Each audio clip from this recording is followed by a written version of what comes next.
We are pleased to announce that all attendees for Plenary Session 3 will be entered into an exclusive prize draw to win one of 2 airline tickets to a destination of their choice courtesy of our generous official airline carrier, Etihad Airways.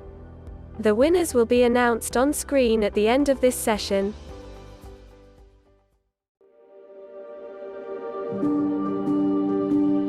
Hello, my name is Noura Al-Blushi and I'm an assistant scientist in the terrestrial and marine biodiversity sector of the Environment Agency Abu Dhabi, better known as EAD. We are the main environmental body for the capital of the UAE, Abu Dhabi. We work towards sustainable development and the conservation of the environment. We are also responsible for the conservation of biodiversity, a very important strategic priority of ours. After decades of successful work and a plethora of significant initiatives, we won the Outstanding Contribution to Biodiversity Global 2020 Award by Capital Finance International. I'd like to shed some light on 3 very important biodiversity projects that we have pioneered at EAD. The first one is the reintroduction of the scimitar horned oryx, or the SHO, into Chad. The reintroduction of the extinct in the wild SHO has been described by many as the world's most ambitious large mammal reintroduction program. The project was created after the species was declared extinct in the wild by the International Union for the Conservation of Nature in the year 2000. In 2018, the Sahelian plains of Chad welcomed 40 new calves, increasing the total herd to 180 animals at the time. Currently, there are approximately 400 scimitar horned oryx in the wild, thanks to the birth of over 60 new calves so far this year. There are plans in place to continue the program and relocate 50 scimitar horned oryx next year. 25 animals in November 2021 and a further 25 in 2022.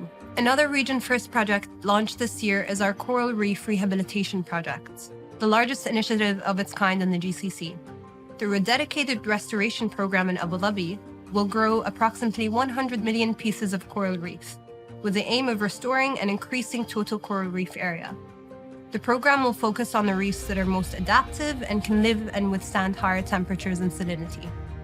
Through this program, nurseries for corals will be developed to reduce the negative impact of the natural pressures to which they are subjected, namely climate change and high temperatures on the seafloor. These nurseries will increase the total coral reef area and rehabilitate affected areas.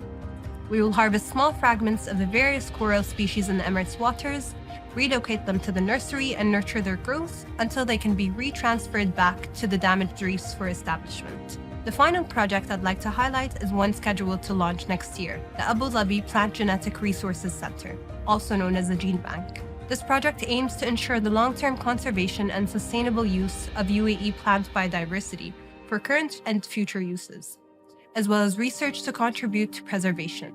We will document through herbarium form Abu Dhabi and the UAE's flora and its diversity. The project will also involve the conservation of UAE native flora and its genetic diversity in different forms, ensuring future longevity. Its storage capacity can reach up to 2,000 samples. Along with the new national herbarium, a new 3D digital herbarium will be established, the first of its kind in the country and the region, one of few such examples worldwide.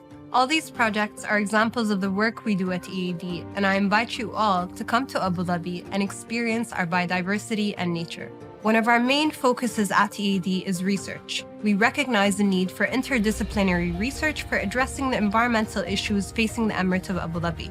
In fact, EAD has a mandate that embraces research as a critical input to support the development of science-based environmental management and regulation. As research is so important to us, we are currently in the process of developing the Middle East's most advanced marine research vessel. The 50-meter, state-of-the-art, multi-purpose conservation and fisheries vessel will use environmentally friendly technologies to conduct specialized research in the Arabian Gulf as a part of the UAE's innovative scientific initiatives. This vessel will also help us to continue research on fisheries, as well as the wider marine ecosystem and biodiversity to maintain the momentum of the significant work we have done so far. It'll also allow us to pioneer oceanographic and fisheries research in the largely unstudied deeper waters of the UAE, starting at depths of 10 meters. The ship will be designed and built for the conditions of the region and the Arabian Gulf, which is shallow and contains high levels of salinity. Furthermore, the vessel hosts 5 laboratories and supports university education and research. Once our vessel is operational and functional, we look forward to sharing our research and scientific studies and all successful related initiatives. We know that this research vessel will inevitably be a game changer and a value-added tool for our work on fisheries management and the conservation of marine life, as well as a great precedent for research to be conducted by EAD in the future. These are just some of our projects that aim to protect and conserve Abu Dhabi's environment.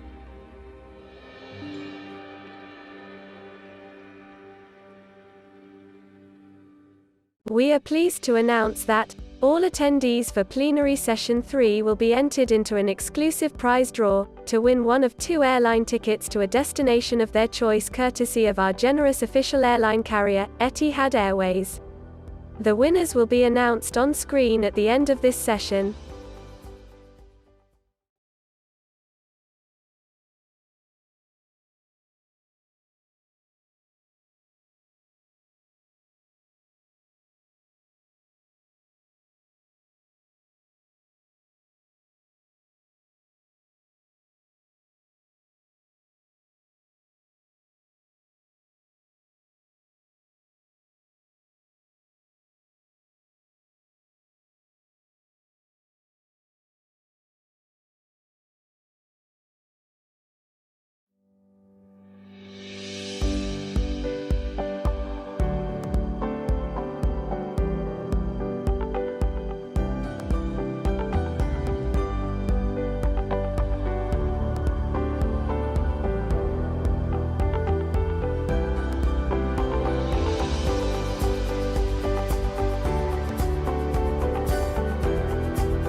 We are pleased to announce that all attendees for Plenary Session 3 will be entered into an exclusive prize draw to win one of 2 airline tickets to a destination of their choice courtesy of our generous official airline carrier, Etihad Airways.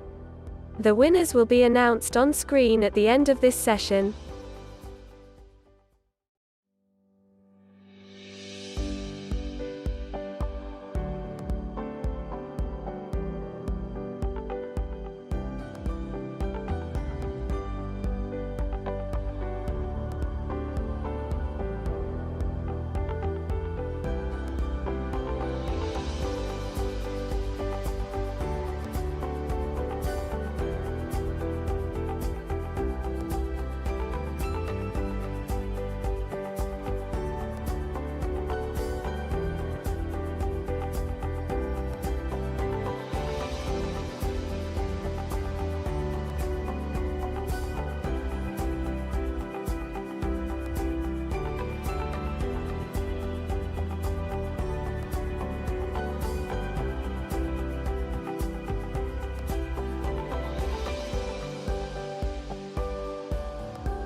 Assalamu alaikum.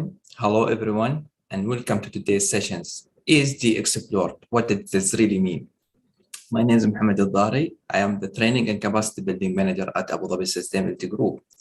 ESG, or Environmental, Social, and Governance Disclosure, are becoming a common practice among companies across all industry, and driven mainly by stakeholder pressure. Stakeholders are increasingly making sustainable investment options based on ESG information.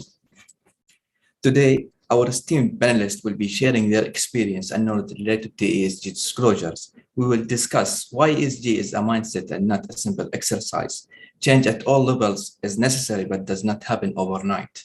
The goal is for company culture to evolve through consistent prioritization. We will provide insight into why ESG should become a priority and how companies can align them with their business models. Finally, this panel will also look at how business can assess their sustainability materiality performance in order to make sustainable improvements. Before we can get into the nitty-gritty of ESG, let me introduce our esteemed panelists. A warm welcome to Salwa Al-Muflihi, the Director of Sustainability and Corporate Social Responsibility at the Dar Properties, one of the leading developers and asset managers in Abu Dhabi. She oversees group-wide sustainability and corporate social responsibility strategy and ensure it is integration across the group's activity worldwide. Salwa is currently developing driving the carbon neutral action plan across the company business units, raising their sustainability and ESG profile in the Middle East and worldwide, as well as leading corporate social responsibility efforts to bring value and impact to communities in the Emirates. Next, I'm delighted to introduce Sabine Content, the Director for Corporate and Stakeholder Engagement at a Global Reporting Initiative, the organization that provides the world's most widely used standards for sustainable reporting. Sabine is responsible for all global corporate engagement, as well as raising awareness and building relationship between GRI and key partner organizations and stakeholders. This includes the GRI Community Program, the GRI's core network of supporters, which made up of over 500 organizations in more than 70 countries. Moving on to the remarkable Prisha Bola, who is working as a portfolio manager at Larius Holding, the investment subsidiary of Hanover Reinsurance Group, the third largest insurance company in the world. She also serves on the board and governance subcommittee of Oprah Winfrey Leadership Academy for Girls. She has over 20 years of experience in internal audit, risk management, and corporate governance. Prisha spent 9 years in the Middle East as head of internal audit of Abu Dhabi Airports and as a senior manager with Enterprise Risk Services Division of Deloitte in South Africa, New Zealand, and the United Arab Emirates. Last but definitely not the least, we have with us Andy Barker, the Health, Safety, and Environmental Director at Al Jihaz Holding in Saudi Arabia. Andy has 30 years of industrial experience in health, safety, and environmental management under his belt. He has debated waste management policy with the Scottish Government Environment Committee and represented Friends of Earth in discussion with ministers on planning legislation. And they continue to influence business culture to improve how safety and environment subjects are understood and managed, and has spoken at over 20 international conferences on subject in the US, UK, Europe, and Middle East and Far East. At the end of this session, this panel is token place live, so feel free to use the chat box feature to direct any question you may have to our panelists. We would really appreciate your participation. Welcome, Salwa. Thank you for being here. I would love to begin the conversation with you, but before that, I want to congratulate Adar for yesterday recognition on publishing their sustainability report. So my first question will be at you. Increasingly, investors in the GCC are demanding more non-financial disclosure, mainly in the form of the ESG reporting. Salwa, can you share with us your insight about ESG reporting at the Dar Properties?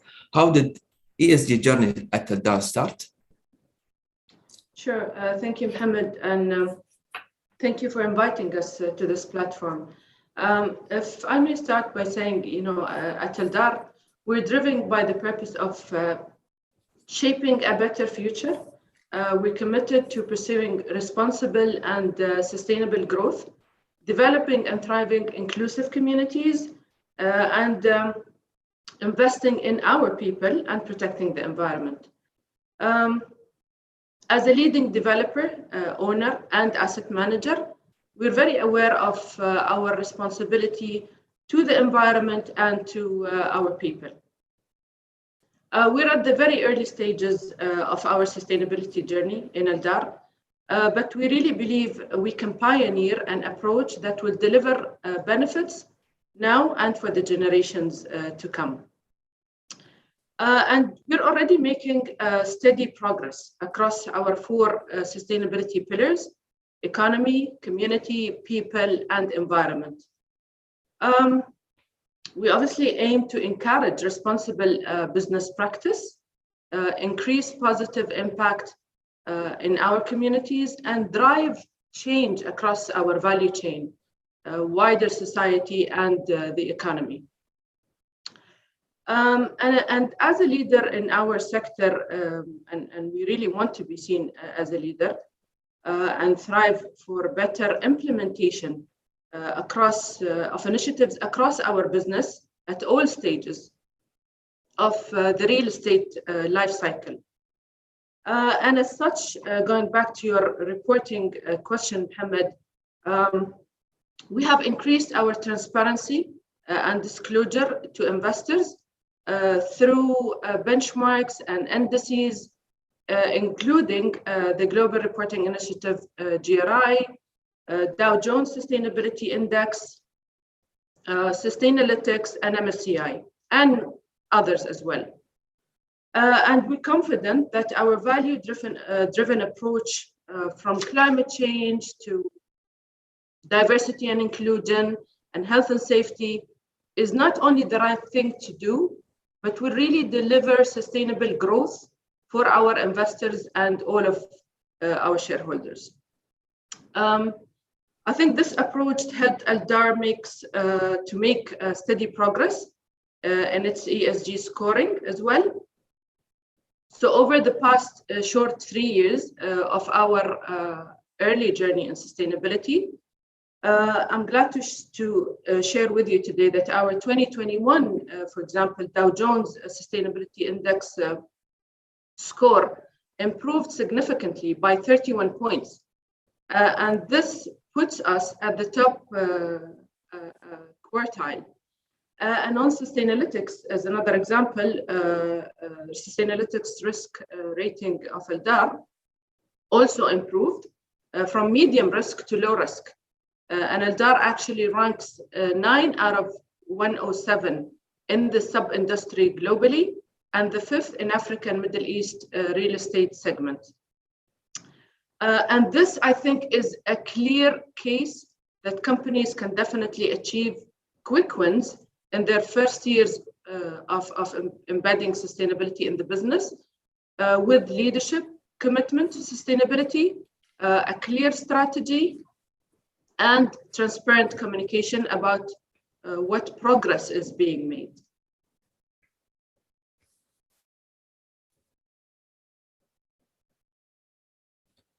Thank you, Selva.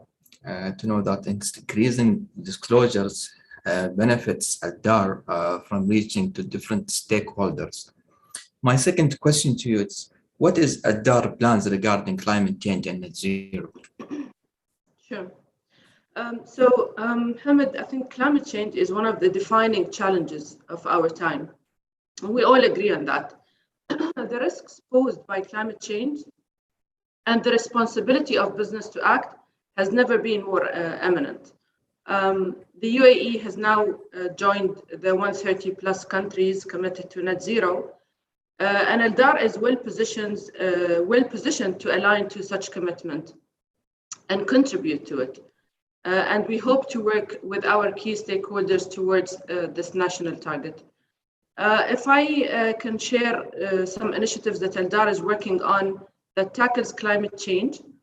So we have done a portfolio-wide energy management project that we launched earlier this year, which will enable really us to make great strides toward achieving our energy emissions reductions targets and pave the way forward to achieve our commitment to carbon net zero.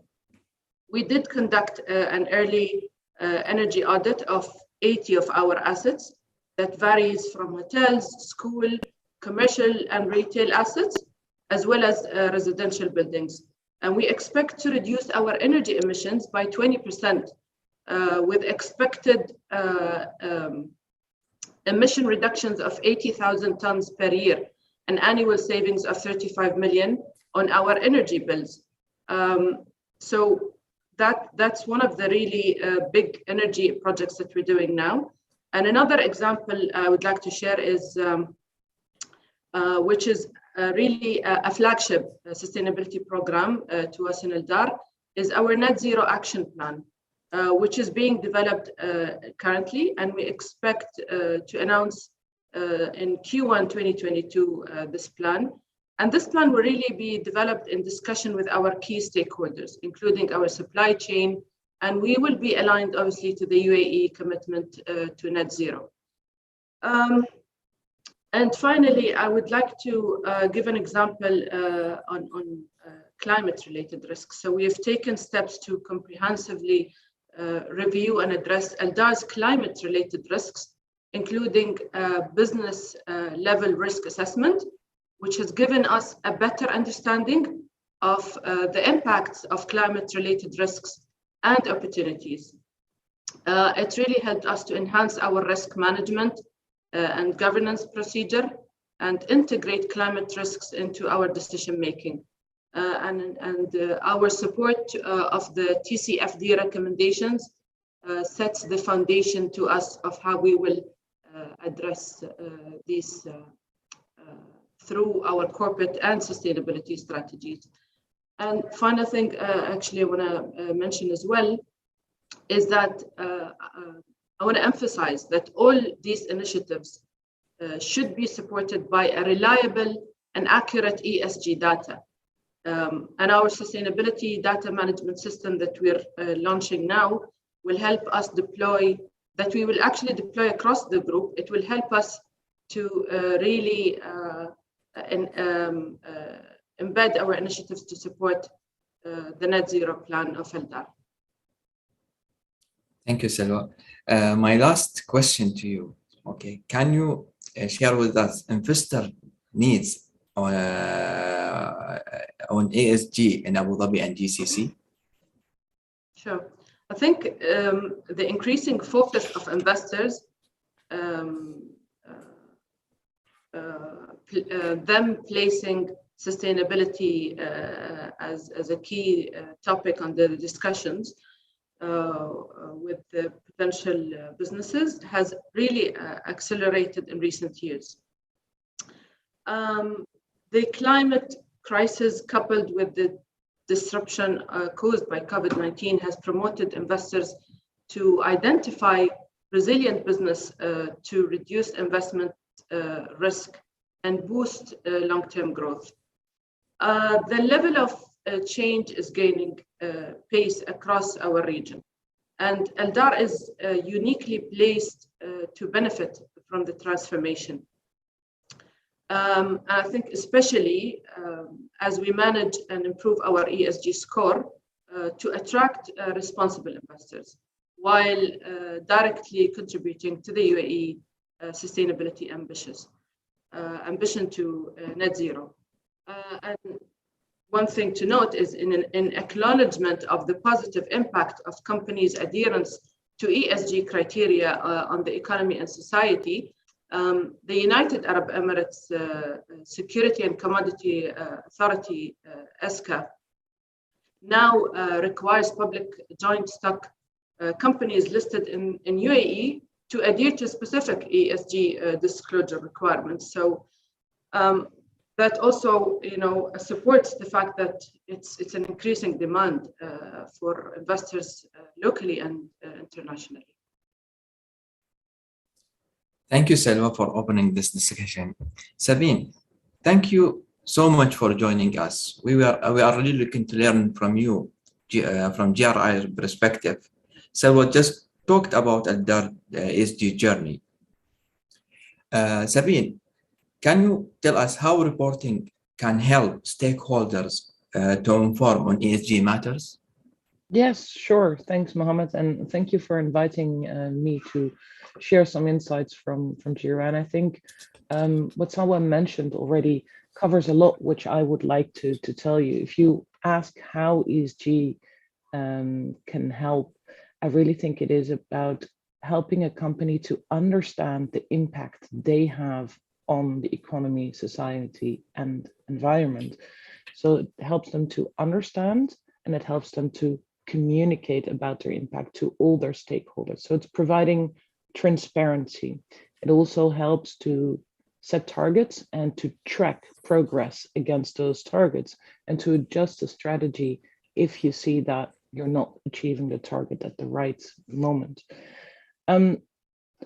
I think sustainability reporting is about disclosing openly economic, environmental, and societal impacts, both positive and negative contributions to sustainable development. Reporting is a tool to help answer the sustainability challenges. It does this by providing a structure where sustainability impacts are measured. And sustainability reporting demonstrates organizational commitment to sustainable development, which Salva also addressed just now.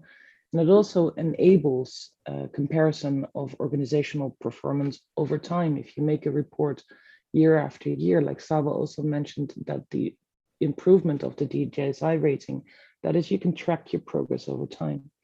I think it's very important to realize that only after you identify what needs to be changed, you can change it.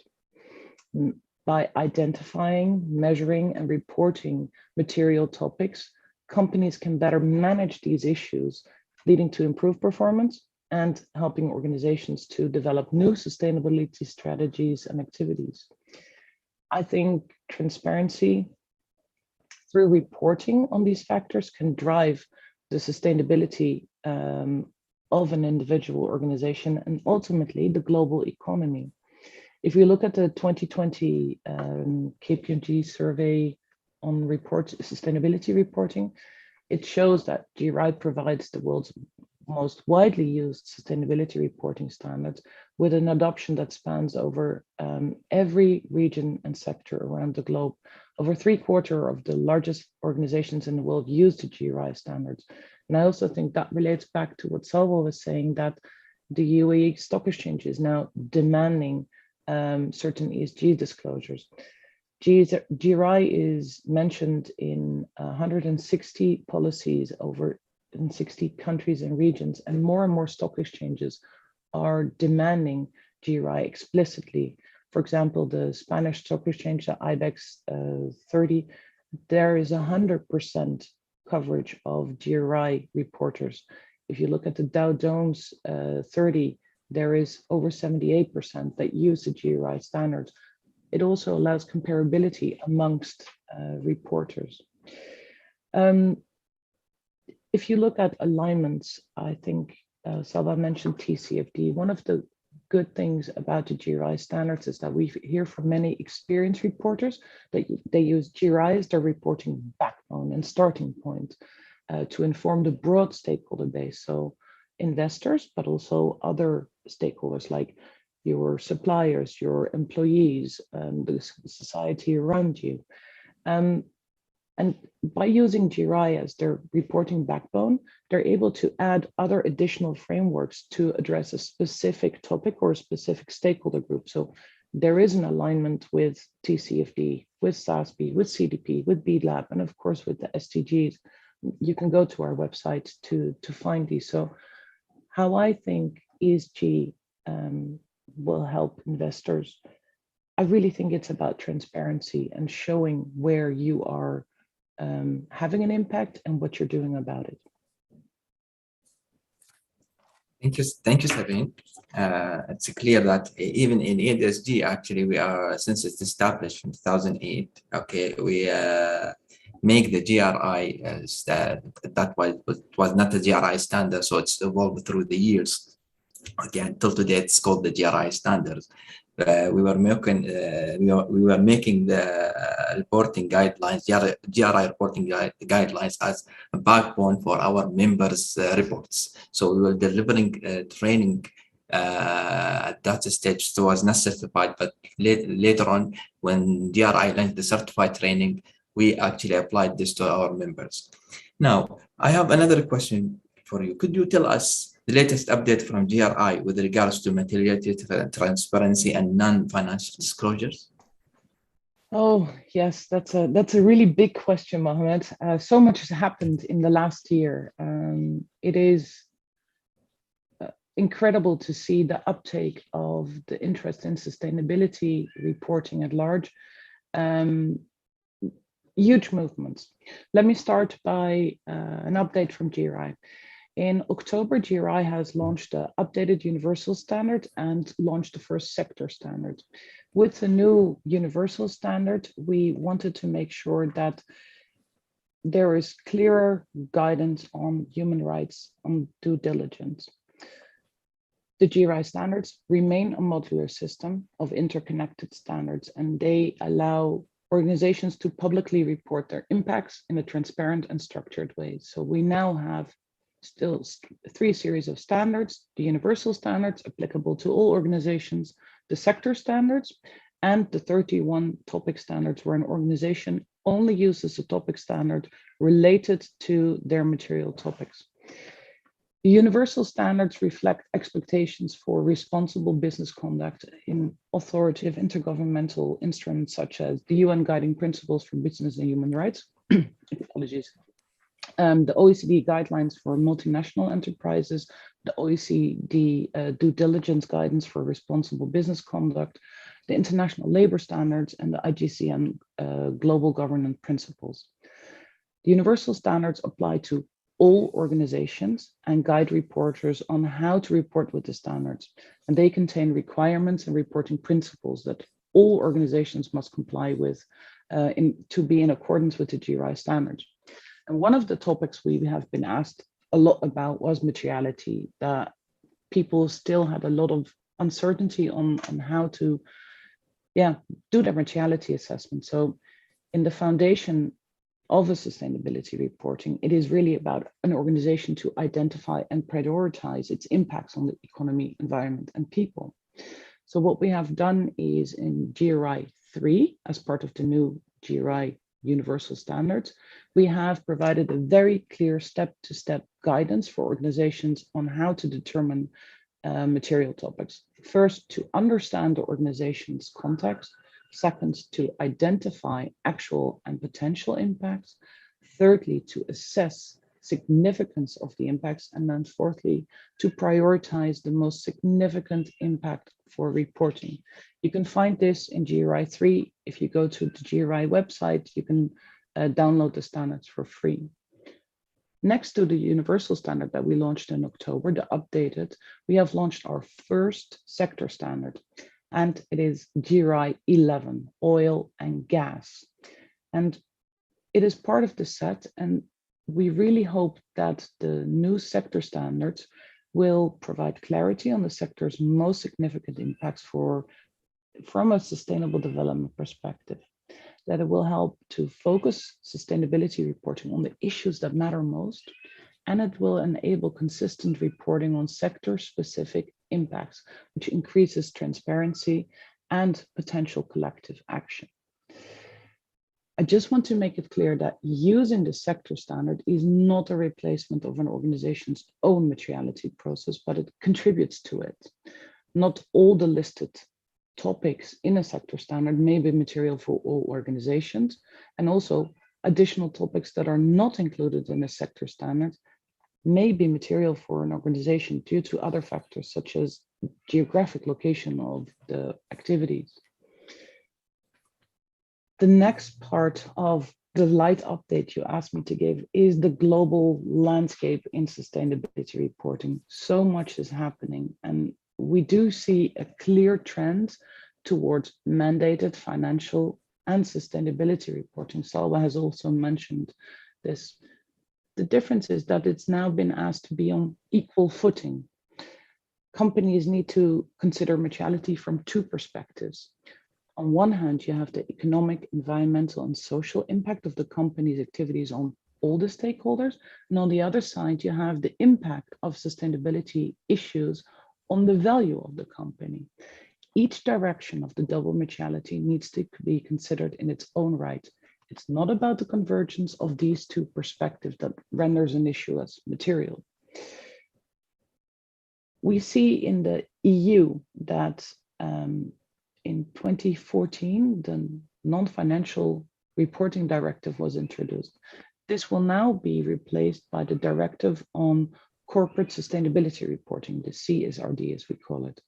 The new directive will mean that companies with more than 250 employees or 40 million turnover per year, euros, will need to report. And this will result in nearly 50,000 EU companies to report on sustainability by 2023. But you might ask, why am I mentioning that to the Abu Dhabi audience? Well, it is not only for EU companies, other companies might be involved as well. If you're a member of their value chain, if you have an EU subsidiary with over 250 employees, if you're an owner of an EU listed company. So we think that this CSRD will be impacting more than the 55,000 EU companies. And GRI has welcomed the recent request of the EU to collaborate and co-construct the new EU sustainability reporting standards. And the way the EU sees it is that European sustainability reporting standards should build on and contribute to the process and progress of existing standards and frameworks that are already widely used by companies. So we see this clear trend of double materiality, more reporting, and we also see a very clear voice from investors that they're demanding more information than only the financial impact. They also want to know the long-term impact on an organization that an organization has on society and the environment.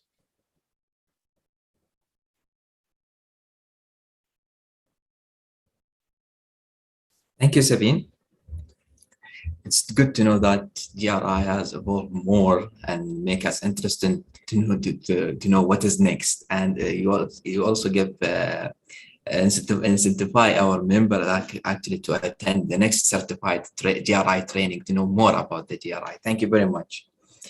Next, I will go to Andy, and I want to congratulate him and Al-Jihaz Holding and Mr. Sami Angari, Vice Chairman and CEO of Al-Jihaz Holding, for winning the ADSG Best Sustainability Leader Award this year. Now, to continue the conversation, I am interested to pose this question to Andy. How do action plans and initiatives sit with the corporate culture, mission, vision, and values? Morning, well, yeah, sorry, that's like technically there again. So I think words are really, really important, and for the average person in a company walking down the street, the stuff that we're talking about on this panel and that we've heard at COP26, they're just huge, and people are trying to work. How does that impact? How can I contribute? What does that mean for me? Now, I think in terms of businesses, we all know that businesses have got a huge role to play. I think it's something that businesses have struggled with for such a long time. Corporate culture, vision, values. What does that actually mean? And you look at a lot of companies, and these are words that are on a website. They're designed to attract clients to run your business. And if you're not credible, then it starts to, the corporate culture moves on. You sort of seeing words, but it's not really happening. So culture is one of those words that's really difficult. It's like we all know what it means, but then when we start to explain it, you talk for days on end and trying to work out what it is. but actually there's more that binds us together. There's more common ground in who we are as people and how we behave than we like to think, and sometimes it's complicated. So, what does that mean?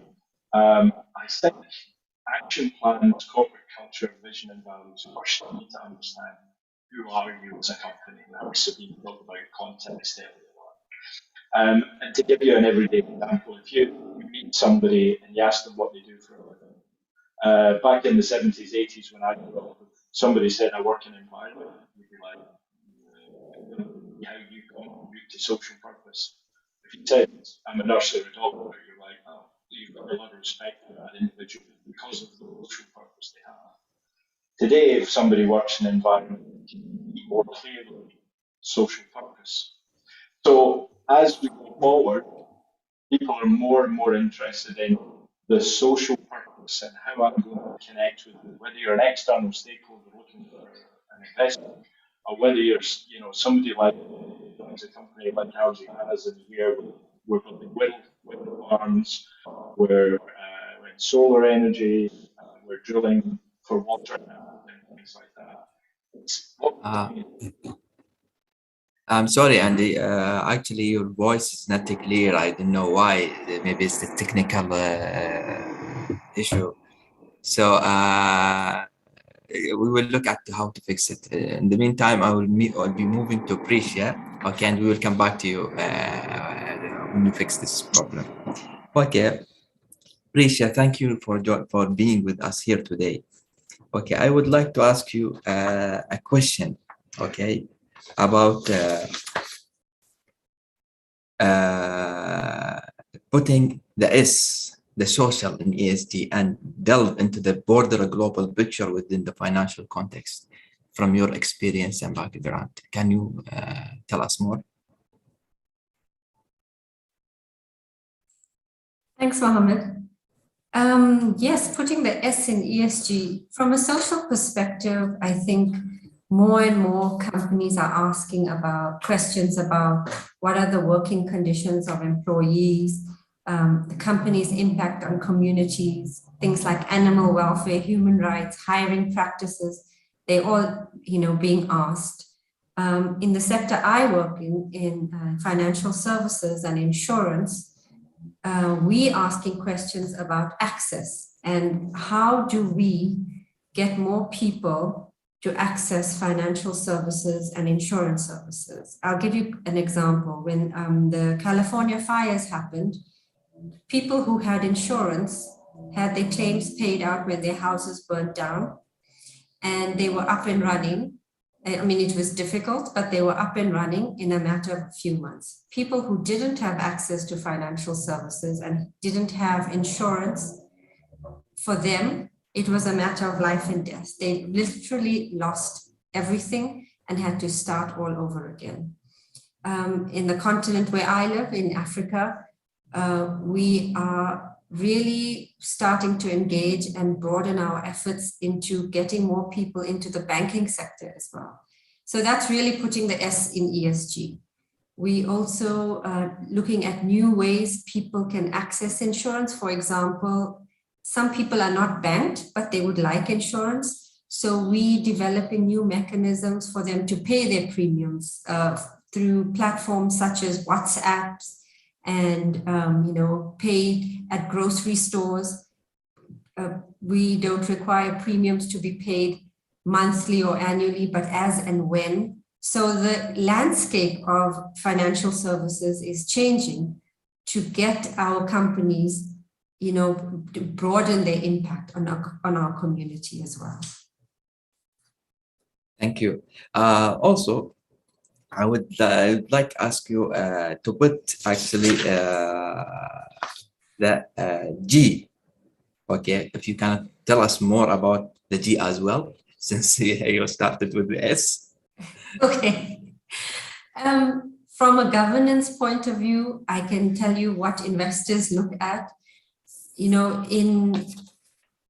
I'm in venture capital. So, in the past where corporate leaders understood that we did have a role to play in tackling issues like climate change, we really thought that this ran counter to the wishes of our shareholders. So we didn't really, while we knew that it was important, we actually didn't really engage corporate leaders in it. It was an issue separate from business. And that perception is changed completely. So what's driving this change is actually investment firms are becoming bigger and bigger. They can't spread their risks and limit volatility anymore. Some of them are becoming too big to hedge their bets. So they are becoming too big to let the planet fail. And another reason is that companies have these processes. Investors are clearly seeing that companies that have processes to manage ESG are really performing better financially. In some cases, we see that companies who measure and manage ESG issues are performing 40% better. So what do we look at from a governance perspective? We look at things like the board independence. We look at the diversity of boards. We look at management composition, compensation, corporate ethics.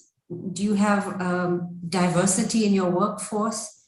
What are supply chain practices? And really, what oversight does the board bring to questions of environmental, social, and governance? And how is that culture embedded in the organization? And that's basically the G in governance. Thank you very much, Prisha. I can see Andy is back, and I hope that the technical issues has been solved. Can you hear us, Andy? Yeah, unfortunately, I'm out with my eldest son who fixes my technical issues for me. Can you hear me? Yes, I can hear you. Okay, so let me pose this question again to you. How do action plans and initiatives sit with the corporate culture, mission, vision, and values? Yeah, what I was trying to say earlier, and I don't know how much came across, I think, is that words are really, really important to us. We saw the debate in COP26, so the meaning of particular words, then you understand that there's emotions attached to the words and how we describe things. So as far as corporate culture is concerned, vision and values, we're way past the day when that's something on your website to attract clients, and you need to behave in the way that. If I may interrupt you, Andrew, Andy, I think it's the same problem again with the voice. We are really sorry. We cannot hear anything you are saying. Okay, thank you very much. Okay, now I will be moving to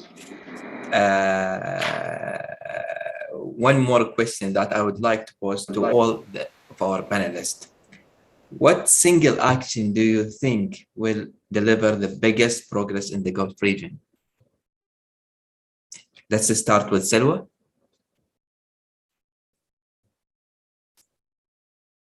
Yeah, so single action, can you repeat that, Mohammed, please? Yeah, okay. What single action do you think will deliver the biggest progress in the Gulf region? I think the most important thing currently in the world of sustainability that's grabbing a lot of attention is climate change. It is becoming more and more of a challenge to humanity with the lack of action, or at least the slow actions towards achieving Paris Agreement ambition. So I think that's the most important topic. And also with the UAE, committing and being one of the 130 plus countries committed to net zero and investment in R&D towards net zero, and the shift in investing landscaping towards net zero is also accelerating. So the action that I think everyone needs to take and every company should do its part and contribute to that topic, and in the UAE contribute to the UAE commitment and the global move as well towards net zero. Thank you, Salwa. Sabine? I think it is echoing what Salwa is saying. I think the net zero commitment of the UAE is incredibly important, and to make sure that the energy transition is going to be accelerated. If that can be done, it will be a huge achievement for all organizations to, and for the region to become net zero, and to really push forward the energy transition. I think that's the biggest thing. Thank you, Sabine. Prisha? Thanks, Mohammed.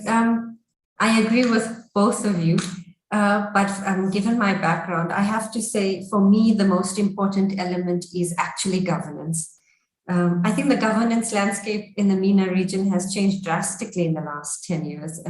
Corporate governance codes have been issued.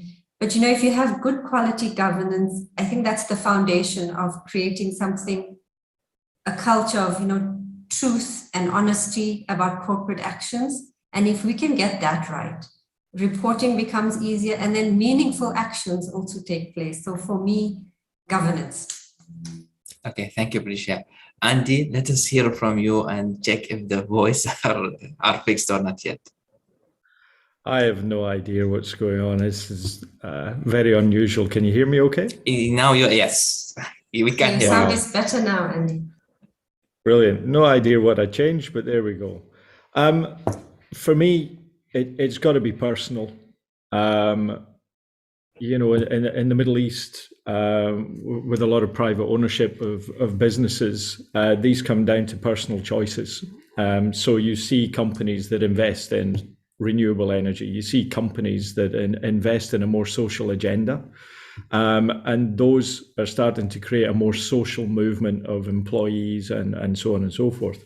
But and I never got to answer your question earlier on, but just very quickly on terms of corporate culture, vision. You see, I will come back to you. Okay, so you just answer this question, then I will go back and ask you the same questions again. Yeah, I was just going to put it in a little bit of context of this, of what the single thing to do, right? So when you see a company invest in such things, you get that idea that you're going in the right direction, but you have to filter that all the way down, because not everybody can make those big decisions. But what you can do to contribute is this for energy, is this for our social agenda, is this for carbon in your own personal life. So whatever you do, you've got to make it personal to you, your business, and your own context. Thank you, Andy. So since everything, the technical issues solved now, let us ask Andy again. Andy, how do action plan and initiatives sit with the corporate culture, mission, vision, and values? Well, firstly, thank you for your perseverance and patience with me. And I do apologize. So, what I hinted at earlier on is words are really, really important. And how we feel emotionally when we talk to people, when we look at companies, we tend to characterize. So if you were to talk to somebody in the 70s and 80s, as we heard earlier, what do you do for a living? We talk about environment.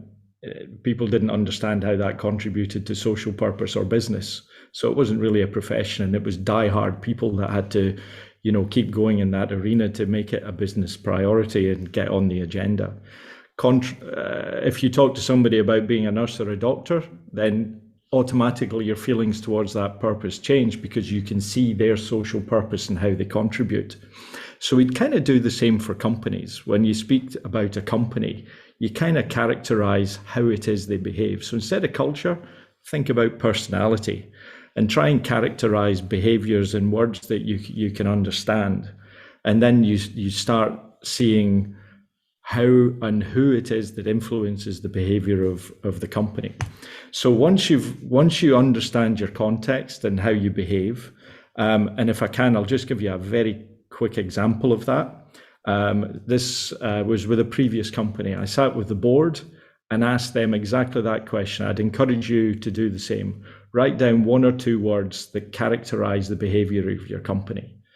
And I heard words like transactional and finance driven and aggressive and things like that. I then asked the individuals sitting around the boardroom to quote me their values. And somebody looked at the website and said trust and you know, nice warm words and things like that. So I went back to them and said, no, the behaviors you described, the characteristics of the business that you described are your values, because that's how you as a board drive the business. Do your clients see you as transactional aggressive? The answer was yes. Do your employees see you as transactional aggressive? The answer was yes.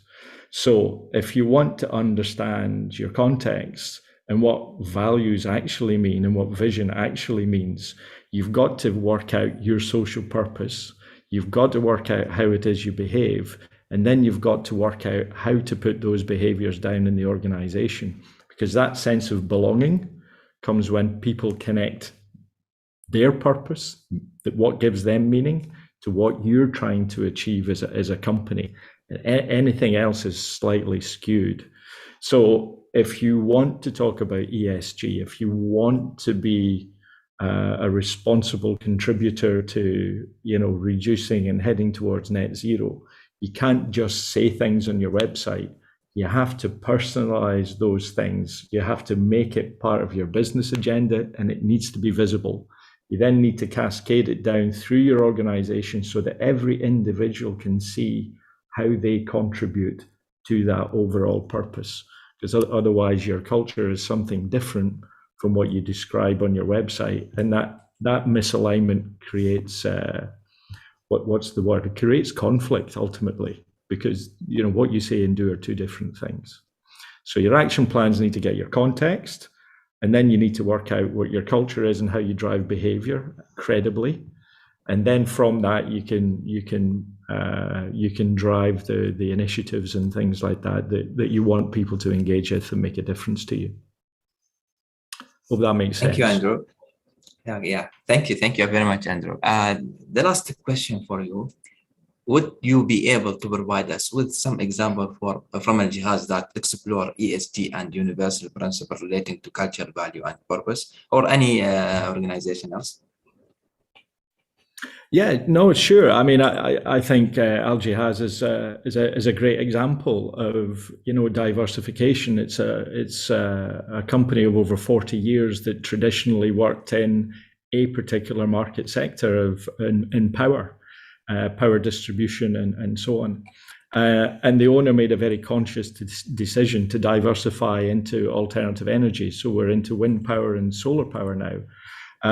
We're also, you know, drilling boreholes in Africa to provide water, right? Which is a diversification, a new business for us. So you can see externally the direction in which leadership want to take the company.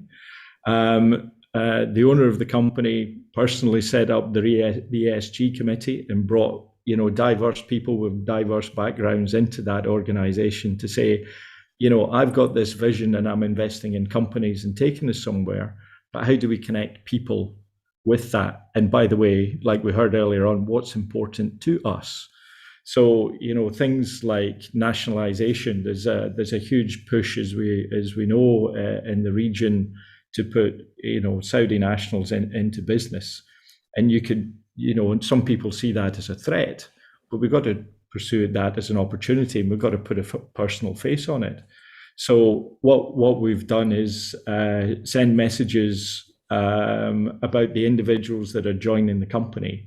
And I've got some people in my business that, you know, we shared communication to say, meet Ahmed.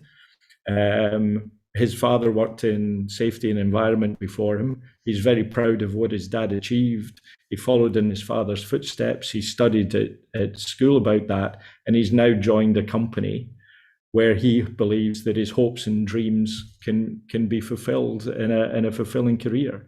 So instead of saying we need to be 70% nationalized, we're saying meet the very human face of somebody that's joined our company to help look after you and to help look after our planet ultimately.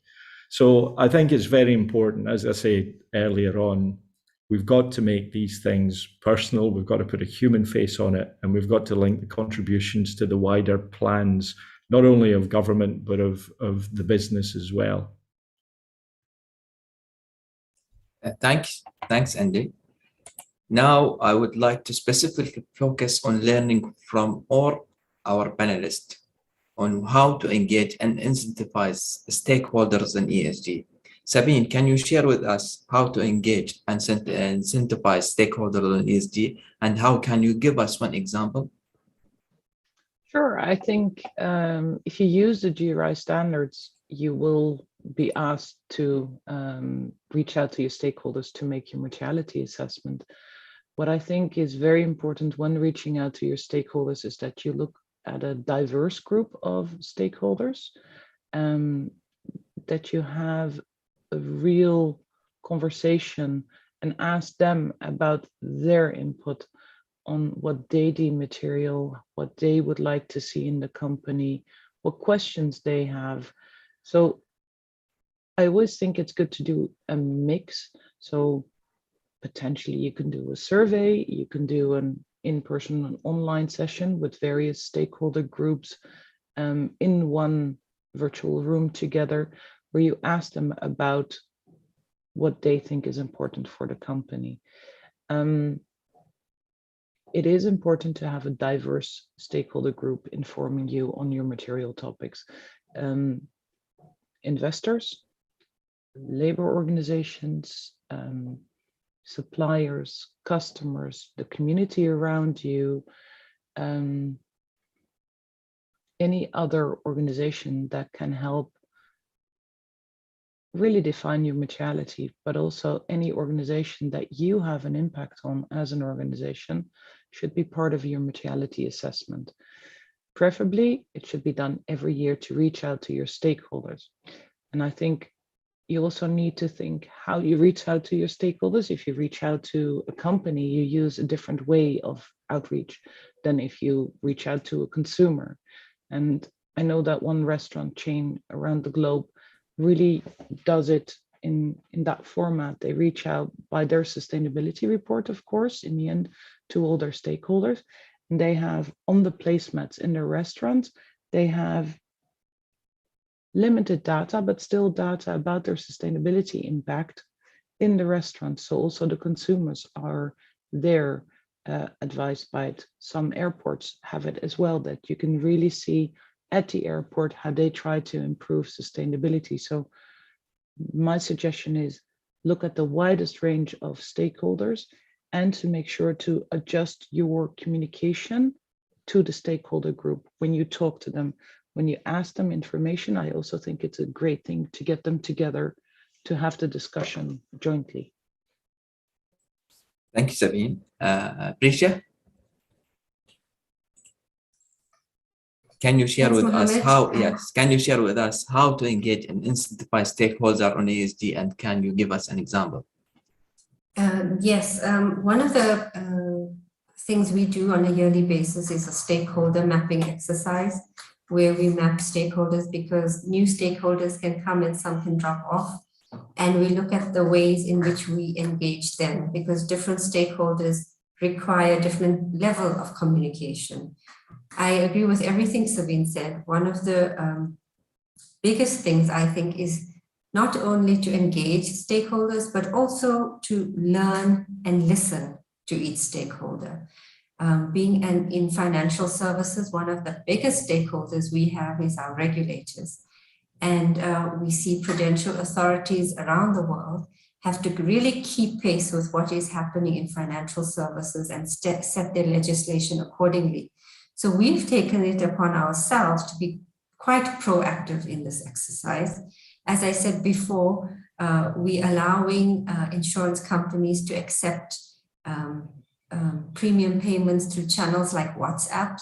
There's no legislation for this currently. So we engaging our regulators and our stakeholders and even policyholders on what exactly this looks like. How can we put controls in place for revenue collection? Is WhatsApp even a safe platform? And so it's really, we're exploring new frontiers here, but it's really about engaging, listening, and learning from stakeholders as well. Thank you, Prisha. Andy, can you share with us how to engage and incentivize stakeholders on ESG? And can you give us one example? Yeah, I'll hopefully without technical issues try my very best. I think what, in terms of being human, success motivates, adding value motivates, feeling good about what you do motivates. I've worked, as you said in the introduction, in safety, environment, quality for, well, since the late 80s. And what I found is that the profession that I stand for says we want less things, right? We want less bad things to happen. And society as a whole seems to want more things. So we tend to have some conflicts when we say, do this to have less. And business leaders are saying, yeah, but I want more market share, I want more growth, I want more capital, I want more margin.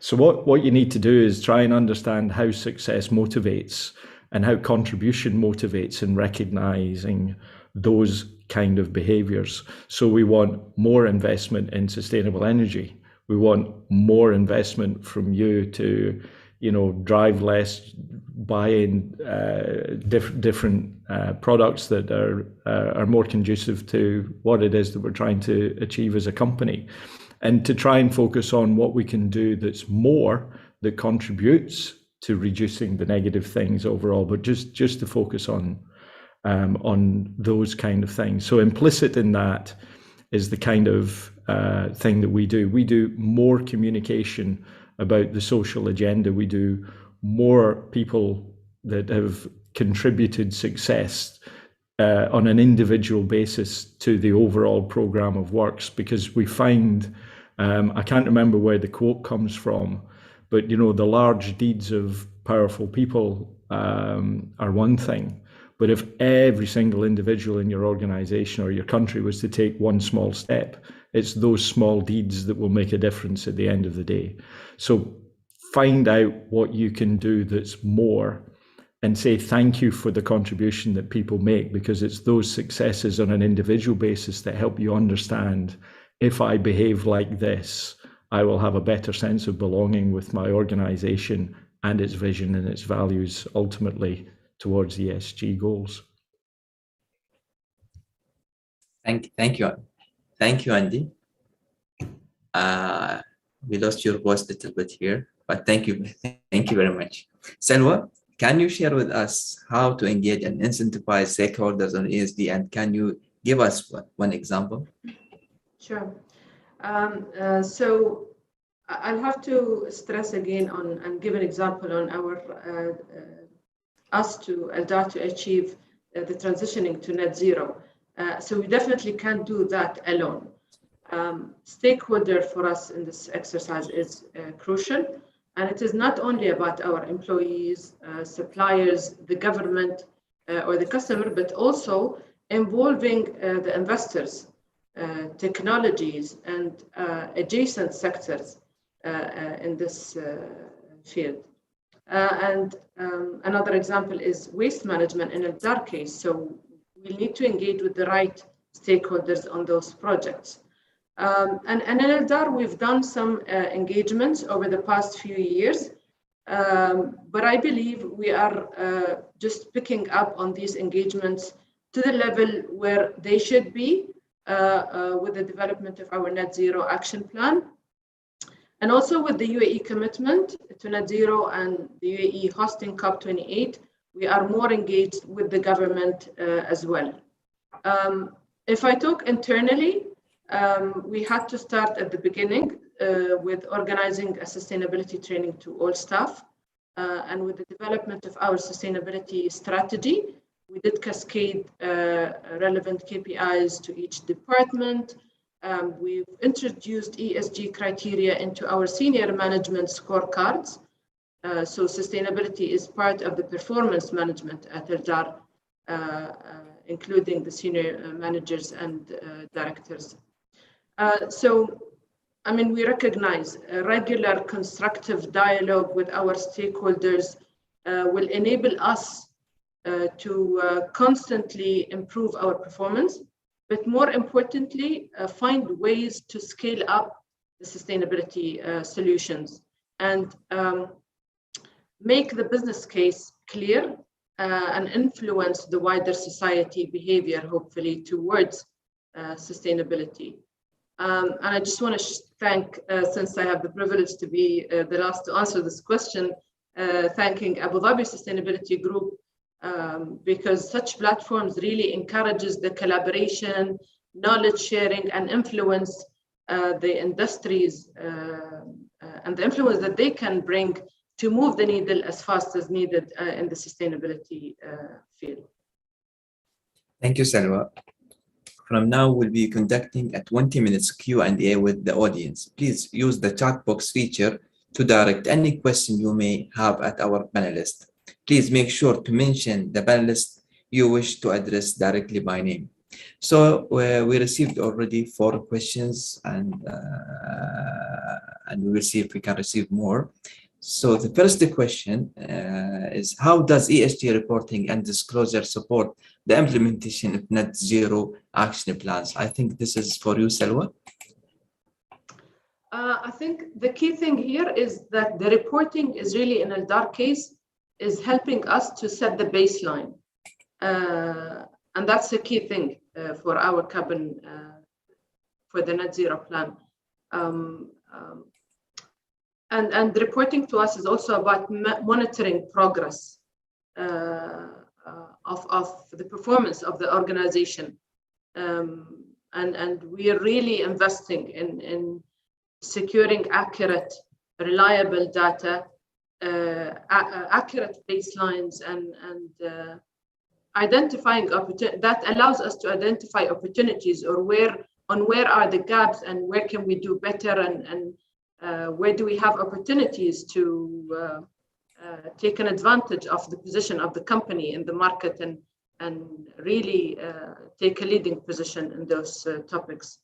And the other thing that I think reporting helps with is decision making. So when you have accurate data and reliable, you're able to make the right decisions on the different topics that matters to you as an organization. Thank you, Salwa. Sabine, is there any particular framework that panelists recommend for that you recommend for ESG? Yes, I would recommend GRI, but that's because I'm with GRI. As I mentioned in the beginning, I think it's important to understand why you make a sustainability report, why you want to disclose on ESG. I think Salwa has just said it very clearly. It is to understand, to track progress. It's also there to communicate to the large range of stakeholders, and there using GRI will help you to communicate to a large stakeholder group. It is the most widely used standard, and you can add on the additional standards. So my suggestion would be use the GRI standards to communicate. It is holistic about economic, environment, and social topics. It is built independently. It is internationally accepted. That would be my suggestion. Okay, Andy, I don't know if the voice is fixed, but I'm going to ask you this question. Okay, what are the future plans in the region for sustainability performance and inducements? Inducements, did you say? Induces. Yeah, I'm not quite sure. I get that. I think we're on a trajectory. I think that we hear Abu Dhabi is staging COP28, I believe. So the work continues. I think that there's continuing pressure from government. I think importantly, there's going to be more and more pressure from the investment community for companies to demonstrate to externally and internally how it is that they look after their employees, how it is that they set their agenda in the context of ESG, social to generate that social movement that we need to invest in the companies doing the right thing. So that we can watch employees and society as a whole move their feet towards those organizations that are actually delivering the social purposes that we need them to deliver. So I see increasingly with conferences such as this, with reporting initiatives that we hear, with the Middle East continuing to take more of a leadership role in diversification into technologies and out from the old carbon intensive industries. And I think all of those initiatives are going to just bring pressure to organizations like the ones that we represent here today to keep doing more to deliver 1.5 and below. I hope you got some of that.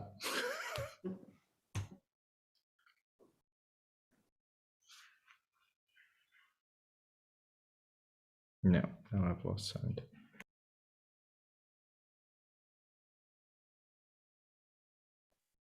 Mohammed, you're on mute. Oh, I thought I'd lost sound. You were fine. I'm sorry. Okay. I'm sorry. Thank you, Andy. Thank you very much, Andy. Capricia, are there any plans for penalizing companies who fail to provide full non-financial ESG disclosures? Are you talking about the Middle East or around the world? I think around the world, stock exchanges, I think particularly in the Middle East as well, they've already been mandated to report on sustainability standards. As Sabine has said, most companies I know use the GRI framework. Our stock exchange as well mandates reporting on the triple bottom line and then GRI framework. In addition to penalties and fines, I think one thing companies must realize is they'll be penalized in other ways. Customers won't support them. We are now reaching a stage of consumer and shareholder activism. Consumers want to know that their money is being spent in meaningful ways. So if you won't be penalized by penalties and fines by a regulator, you're going to be hit on your top line anyway, by consumers, by other stakeholders, by investors who want to know that their investments are making a difference. So I think we are getting to that stage where activism by shareholders, consumers alike is becoming very, very important. So we could get to that stage. Thank you, Prisha. Salwa, since you talked about the net zero, there is a question said, what are the key elements to build an ESG policy? So I think identifying the scope of the policy is important. And then also a key thing in any policy is the leadership commitment and them, believing on how important are those policies and taking ownership on monitoring the implementation of the policies as well across the organization. Clear objectives and targets of the policies are important to have as well. And since we talked earlier about stakeholders, so definitely engaging the right stakeholders when creating a policy is a key thing as well. Thank you, Salwa. I would like now to open the panel, okay, for our panelists, okay, if they want to speak to our audience to address anything, because before we conclude actually this session. So please, Salwa, Spain, Prisha, and if you have anything you want to address our panelists, it's the time. If I may start, I'll just emphasize on the importance of really monitoring impact. That's would be my last thing to stress on.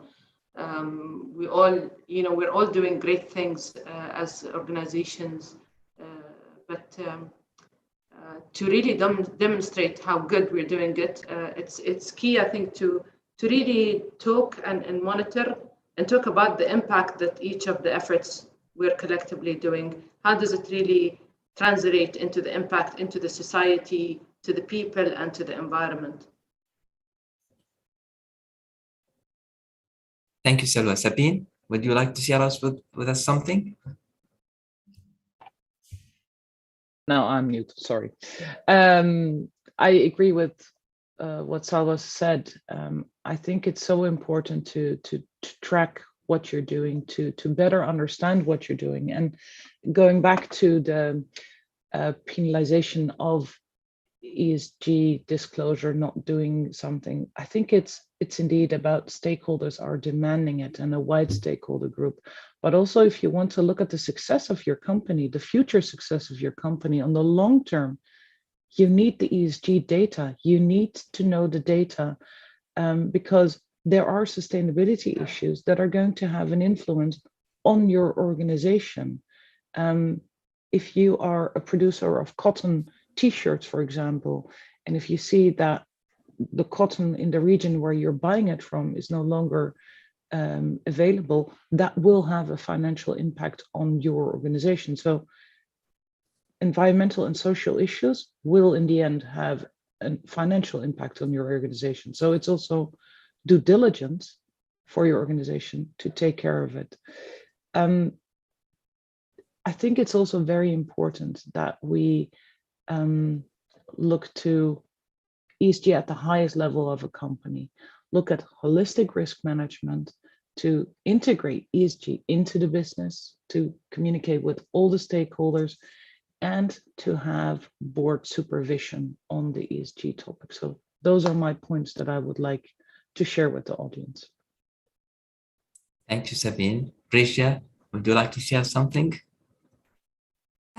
Just two things. I mean, sustainability and ESG is showing that it leads to better value creation in companies and improved financial performance. Cost of capital decreased, more revenue increased because you're attracting a better cohort of customers. So it's a no-brainer. ESG is something that we should all be engaged in, but also it could seem very overwhelming. There are many concepts that just fly over your head sometimes. And I would, urge companies who are maybe just starting out in this journey to look at what you're good at, what do you do, and what you can improve on, and what data you have, and start with that. It can be small and meaningful and impactful, and then grow from there. It doesn't have to be the full bang lot of ESG and disclosure. But if your company is starting out, I think that's what you should do. Look at where you are most, where you can contribute most meaningfully and most impactfully. Thanks. Okay, and Andy, anything? Yeah, as I said earlier on, it's about personalizing it for me. So I like what was said earlier on.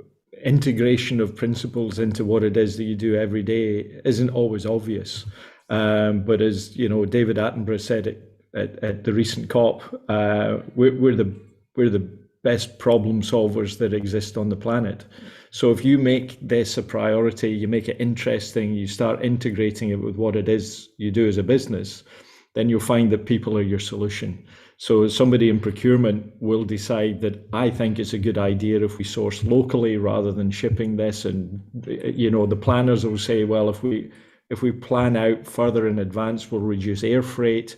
And you'll start seeing how people can make individual decisions that contribute to that overall that you're trying to do. And just one final thing, our Stone Age technology that we all run on is emotional first and logical second. And storytelling helps us put context between our emotions and our logic. So if you can start creating the stories to say, here's the contracts manager that used environmental ESG principles in deciding who it was that we were going to contract with, then you recognize that individual for doing that. It encourages more behavior, and other people try and work out, how can I do something in my role to contribute that too? So I'd encourage you to find those individuals that are doing more, that are contributing to those success factors, highlight those stories, share them in the business, because it is those everyday deeds of every individual that's going to make a big difference. But rightly, leadership need to create the context and set the tone for the behavior that everybody needs to contribute to. So that would be my bit. And I hope my microphone stood up. Stay still alive. It's okay. Thank you all. Selwa, I received just a question for you. Okay. It said, what are the approach used by ADAR in integrating ESG risk in enterprise-wide risk management? So we first started honestly with our commitment to respond to the TCFD disclosures. So that really helped us to guide ADAR internally on how do we consider ESG in our risk management. So aligning to TCFD really helped us, and also engaging with the businesses within ADAR. So we're not just a developer, we're an asset manager as well. So we had to really consider all of the businesses in the diverse portfolio of ADAR. Using science and benchmark also did help with that, and considering the local context of the geographical location when it comes to climate-related risks. And I would say also developing measures to control and embed that in our risk management and considerations. And then finally, an action plan for the teams to work on in our risk register. And as I said, we just recently, this was the first year we aligned to the TCFD. But overall, it has to be all of the ESG risks and not only climate related, obviously. Thank you, Selwa. Sabine, there is a question, say, how would you link ESG concepts to the balanced scorecard framework? Sorry, what framework? Balanced scorecard framework. Balanced scorecard frameworks. To be honest, I do not know the balanced scorecard framework. Okay. So any the balanced, no? Yeah, it's just a term, Sabine. Companies tend to talk about a balanced scorecard. So it's just really what your metrics are in your business to measure your performance. So it's kind of what, you get what you measure, sort of thing. That's what we say. Okay, thank you. Can I go back to something that was said before? Indeed, Krishna, you said that all this can be overwhelming, and I think it is good to go back that for companies to start disclosing on environmental, social, and economical issues can indeed be overwhelming, and I think it's also good to be honest about that, to try to educate. Mohammed addressed it earlier, that there are GRI trainings, but also that the Abu Dhabi Sustainable Business Leadership Forum on a local level, where you can share with peers, or through the GRI community on a global setting. I think it's so important to educate the people working on this disclosure on why it is good, what is needed, but not only people working directly, but also in the wider organization, that they have a good understanding why they are contributing, what it is doing, and what the results are. And that's going back to the personal note that Andy is giving. Make it personal. Make it clear why people are providing you data for a sustainability report and what good that is doing for the company. Take them on that journey, educate them in that journey through trainings, make it clear that they're part of this journey and why they're part of this journey. Sorry, Mohammed, that's something I just wanted to. No, it's okay. No, good actually, Cheryl, with this, because at Abu Dhabi Sustainability Group, actually, we created something called Capacity Building Program, where our actually is providing training, certified trainings like GRI. There is also, we are providing certified training about carbon management and energy management as well. We are delivering some workshops. We talked in this workshop about different topics and many things actually in this program. So I think now we come to the end of the session, and I would like to say that the sustainability practices reporting, whether in form of ESG or GRI or any reporting frameworks, is becoming more important for organizations across all industry, led by strong demand from stakeholders, which aim not just to increase disclosure, but requiring change in the performance and behavior. That's why we can see the countries and the big firms have all made a strong commitment to sustainability and large budget through transparency and addressing material issues. They are embarking on more sustainable journey, and all should follow suit over the next decades for a sustainable future. Thank you again, all our panelists and audience. This is concludes this session. Thank you very much. But goodbye. شكرا.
We are pleased to announce that all attendees for Plenary Session 3 will be entered into an exclusive prize draw to win one of 2 airline tickets to a destination of their choice courtesy of our generous official airline carrier, Etihad Airways. The winners will be announced on screen at the end of this session.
We are pleased to announce that all attendees for Plenary Session 3 will be entered into an exclusive prize draw to win one of 2 airline tickets to a destination of their choice courtesy of our generous official airline carrier, Etihad Airways. The winners will be announced on screen at the end of this session.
We are pleased to announce that all attendees for Plenary Session 3 will be entered into an exclusive prize draw to win one of 2 airline tickets to a destination of their choice courtesy of our generous official airline carrier, Etihad Airways. The winners will be announced on screen at the end of this session.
We are pleased to announce that all attendees for Plenary Session 4 will be entered into an exclusive prize draw to win one of 2 airline tickets to a destination of their choice courtesy of our generous official airline carrier, Etihad Airways.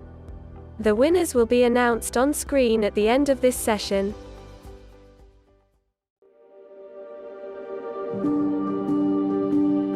Hello, my name is Noura Al-Blushi and I'm an assistant scientist in the terrestrial and marine biodiversity sector of the Environment Agency Abu Dhabi, better known as EAD. We are the main environmental body for the capital of the UAE, Abu Dhabi. We work towards sustainable development and the conservation of the environment. We are also responsible for the conservation of biodiversity, a very important strategic priority of ours. After decades of successful work and a plethora of significant initiatives, we won the Outstanding Contribution to Biodiversity Global 2020 Award by Capital Finance International. I'd like to shed some light on 3 very important biodiversity projects that we have pioneered at EAD.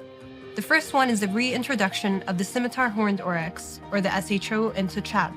The reintroduction of the extinct in the wild SHO has been described by many as the world's most ambitious large mammal reintroduction program. The project was created after the species was declared extinct in the wild by the International Union for the Conservation of Nature in the year 2000.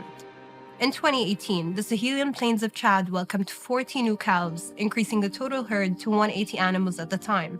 Currently, there are approximately 400 scimitar horned oryx in the wild, thanks to the birth of over 60 new calves so far this year. There are plans in place to continue the program and relocate 50 scimitar horned oryx next year. 25 animals in November 2021 and a further 25 in 2022. Another region-first project launched this year is our Coral Reef Rehabilitation Project, the largest initiative of its kind in the GCC. Through a dedicated restoration program in Abu Dhabi, we'll grow approximately 100 million pieces of coral reef, with the aim of restoring and increasing total coral reef area. The program will focus on the reefs that are most adaptive and can live and withstand higher temperatures and salinity. Through this program, nurseries for corals will be developed to reduce the negative impact of the natural pressures to which they are subjected, namely climate change and high temperatures on the seafloor. These nurseries will increase the total coral reef area and rehabilitate affected areas. We will harvest small fragments of the various coral species in the Emirates waters, relocate them to the nursery and nurture their growth until they can be retransferred back to the damaged reefs for establishment. The final project I'd like to highlight is one scheduled to launch next year, the Abu Dhabi Plant Genetic Resources Center, also known as the Gene Bank. This project aims to ensure the long-term conservation and sustainable use of UAE plant biodiversity for current and future uses, as well as research to contribute to preservation. We will document through Herbarium Forum Abu Dhabi and the UAE's flora and its diversity. The project will also involve the conservation of UAE native flora and its genetic diversity in different forms, ensuring future longevity. Its storage capacity can reach up to 2,000 samples. Along with the new National Herbarium, a new 3D digital herbarium will be established, the first of its kind in the country and the region, one of few such examples worldwide. All these projects are examples of the work we do at EAD, and I invite you all to come to Abu Dhabi and experience our biodiversity and nature. One of our main focuses at EAD is research. We recognize the need for interdisciplinary research for addressing the environmental issues facing the Emirate of Abu Dhabi. In fact, EAD has a mandate that embraces research as a critical input to support the development of science-based environmental management and regulation. As research is so important to us, we are currently in the process of developing the Middle East's most advanced marine research vessel. The 50-meter, state-of-the-art, multi-purpose conservation and fisheries vessel will use environmentally friendly technologies to conduct specialized research in the Arabian Gulf as a part of the UAE's innovative scientific initiatives. This vessel will also help us to continue research on fisheries, as well as the wider marine ecosystem and biodiversity to maintain the momentum of the significant work we have done so far.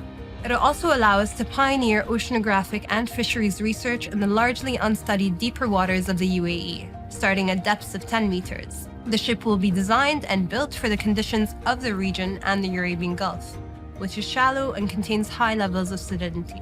Furthermore, the vessel hosts 5 laboratories and supports university education and research. Once our vessel is operational and functional, we look forward to sharing our research and scientific studies and all successful related initiatives. We know that this research vessel will inevitably be a game changer and a value-added tool for our work on fisheries management and the conservation of marine life, as well as a great precedent for research to be conducted by EAD in the future. These are just some of our projects that aim to protect and conserve Abu Dhabi's environment.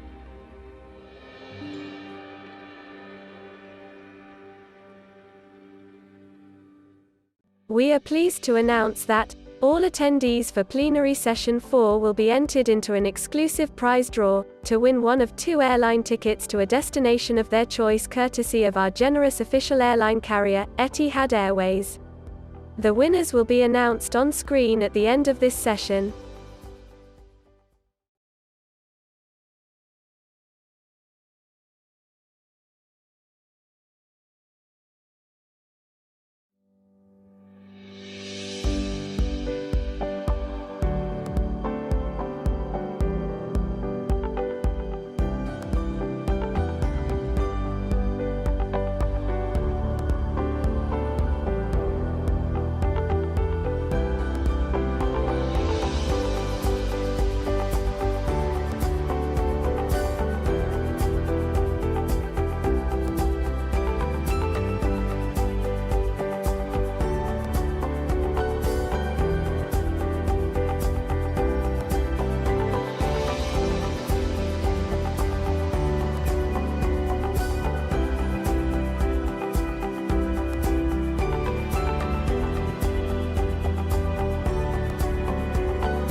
We are pleased to announce that all attendees for plenary session 4 will be entered into an exclusive prize draw to win one of 2 airline tickets to a destination of their choice courtesy of our generous official airline carrier, Etihad Airways. The winners will be announced on screen at the end of this session.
Assalamu alaikum. Welcome to panel 4 on day 2 of the Abu Dhabi Sustainable Business Leadership Forum 2021. We are delighted to have an amazing panel with us this morning, where we will discuss sustainability as a service, how to engage your customers and promote loyalty. Essentially, really, businesses who want to succeed will have to become sustainable. And this is of benefit not only to the organization, but also to customers, and how businesses choose to engage with their customers is an important part of this discussion.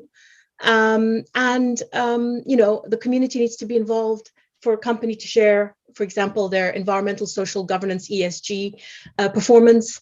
And it also helps when customers are engaged because they feel that they are part of the business then, and they feel more loyal, and it promotes that loyalty. So with us today, we're very, very fortunate to have a fantastic panel who covers a broad spectrum. We have Dexter Galvin from CDP, representing the non-governmental organizations, NGOs. We have Craig Bennett, who's the CEO of the Wildlife Trusts, and Craig represents charities. And we're very fortunate to have Mr. Raji Hattar, Chief Sustainability and Compliance Officer from Aramex, representing the private sector. I'm just going to briefly talk you through our panelists, just to let you know a little bit more about them. I'll start with Dexter. So Dexter is the Global Director of Corporation Supply Chain at the CDP Carbon Disclosure Project. He leads the work to support companies in building sustainable economies, and they do that by measuring and understanding environmental impact of their own operations and in their global supply chains. And supply chain is a very important part of all business. His remit includes developing market-leading products for companies through the CDP Reporter Service team. And they work with corporate partners. And an important part of Dexter's work is that CDP don't have customers per se, but they have members. So they have members who join them and who participate in their work. Prior to his current role, Dexter ran CDP's program to enable major multinational companies and governments to achieve sustainable supply chains throughout. So welcome, Dexter, and thank you for joining us. I'd like to then introduce Mr. Raji Hattar from Aramex. Raji is the Chief Sustainability Officer. He joined Aramex in 1991 as IT officer. I mean, at that time, IT was the key thing, wasn't it? But now suddenly sustainability is the big thing right now. So you're on top of everything always, Raji. Well done. Follow the trend. And you were, in 2001, you were appointed in the customer relationship manager role. So you had to work with Aramex and the team on the team concept. You then took on Chief Projects Officer, and you helped to set up the sustainability team. I mean, Aramex needs no introduction really around how purpose governs everything that you do in Aramex, and your engagement on the whole sustainability project, on the whole initiative. It comes from within you, from within the board, from within the founders of the company. So it's a thrill to talk to you in more detail today, Raji, and to learn more from Aramex. So thank you for joining us. But you're a member. You're an active member of the company's global management team. You established the compliance team at Aramex. You're a member of the UNGC Human Rights Working Group. You are in the steering committee for the Caring for Climate and the GRI Smart Resource Group. So you've got a finger in every pie. So we're really thrilled to have you with us today, Raji. Thank you. And then we're very fortunate to have Craig Bennett, who's the CEO of the Wildlife Trusts. Craig, what can I say to introduce you? I don't think I need to. You're quite famous. You're a celebrity in a way. You're a very well-known public speaker. You contribute to executive education programs. You are, of course, the CEO of the Wildlife Trust, as I mentioned, but you also wear many other hats. We know that. And you've been described as one of the UK's top environmental campaigners by The Guardian, and it's a very well-respected newspaper or media platform, The Guardian, in particular to sustainability. And you are the very model of a modern eco-general. So, wow, you run a military operation. We like that. Structure, governance, it's all there. You've been with the Wildlife Trust since April 2020, and you have an ambition of putting a third of the UK's land and sea into nature recovery by 2030. Well, I'm passionate about that, and I hope we can roll that out around the world as well. How we can protect nature, both land and sea, is a key thing, and hopefully we'll also touch on biodiversity in our chat today. You were previously the CEO of Friends of the Earth, and you refocused the organization on its unique role of empowering communities to take action on climate and ecological crisis. You are an honorary professor of sustainability and innovation at the Alliance Manchester Business School, and you've got fantastic academic achievements, as do all of our panelists today. So we're very honored. Welcome, and thank you so much for joining us today. So I've given you a little brief outline about our panel. I have introduced our speakers. I would just like to give our audience a little outline of how today will run, how this panel will run. We're going to have a discussion for about 40 minutes, and then we're going to have a 15 to 20-minute deep dive into a particular question, after which we will be open to Q&A from the audience. If you have any questions for the speakers, please say which speaker the question is for, if possible, and then kindly do put that in the chat box where Joni, who's with us, will pick that up and flag it to the speakers. She'll flag it to me, and I'll make sure I get it to you. So we look forward to receiving your questions. And now, without further ado, finally, we can start our panel. Dexter, may I start with you, please? Given that 2020 marks a code red for humanity, for governments and communities, as well as individuals, everybody has a role. Every one of those entities or people have a key role in making the changes needed in our race to zero. Both from a broad perspective and globally. We're also looking at customers, and I know that you have members rather than customers, but other people have customers. I'd love to learn from you, what is the role that you see there for customers or members, and how do global sustainability frameworks help us to standardize the ESG information that we use to communicate, to enable better decision making? Great. Sandra, thank you. And thank you for inviting me here today to speak to all of you. So I'll start by giving you a bit of an introduction to CDP and some perspective on the work that we do, because I know that some of the audience won't be that familiar with the formerly Carbon Disclosure Project. And then I'll talk a little bit about the opportunities that I see in this space. Particularly in response to your question, Sandra, around what customers and the market are looking for from organizations. So CDP is a global not-for-profit organization, otherwise called an NGO. And we were set up in the early noughties, basically built around a very simple concept. We went around to large investors in the City of London in the year 2000 and asked them to sign a letter that we would then send to large listed corporations to get them to disclose their climate change data, at the time their carbon emissions data just. And when we went around to the big banks and building societies and pension funds, they weren't willing to acknowledge the existence of climate change as an issue. So they asked us to say the perceived threat of climate change in their notes to listed corporations. And eventually we managed to get a couple of big financial institutions to sign the letter. And then we started with the FTSE 100 and got a lot of those listed corporations in the UK to disclose. And very quickly we expanded worldwide.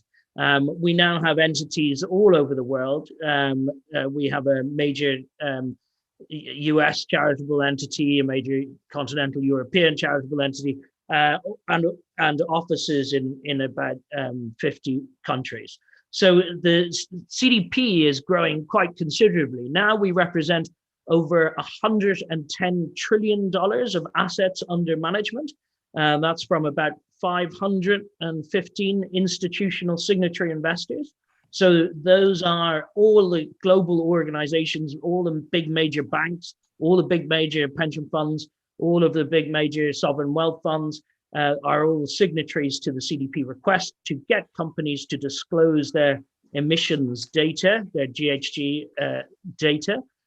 We've since expanded into water and deforestation. So we take that same model where we say, look, the owners of your company, the large financial institutions, are asking you to disclose this data. So you must disclose it once a year through the CDP system. And that's how that side of the organization works. When I joined CDP in 2008, we were just kicking off a piece of work on corporate supply chains.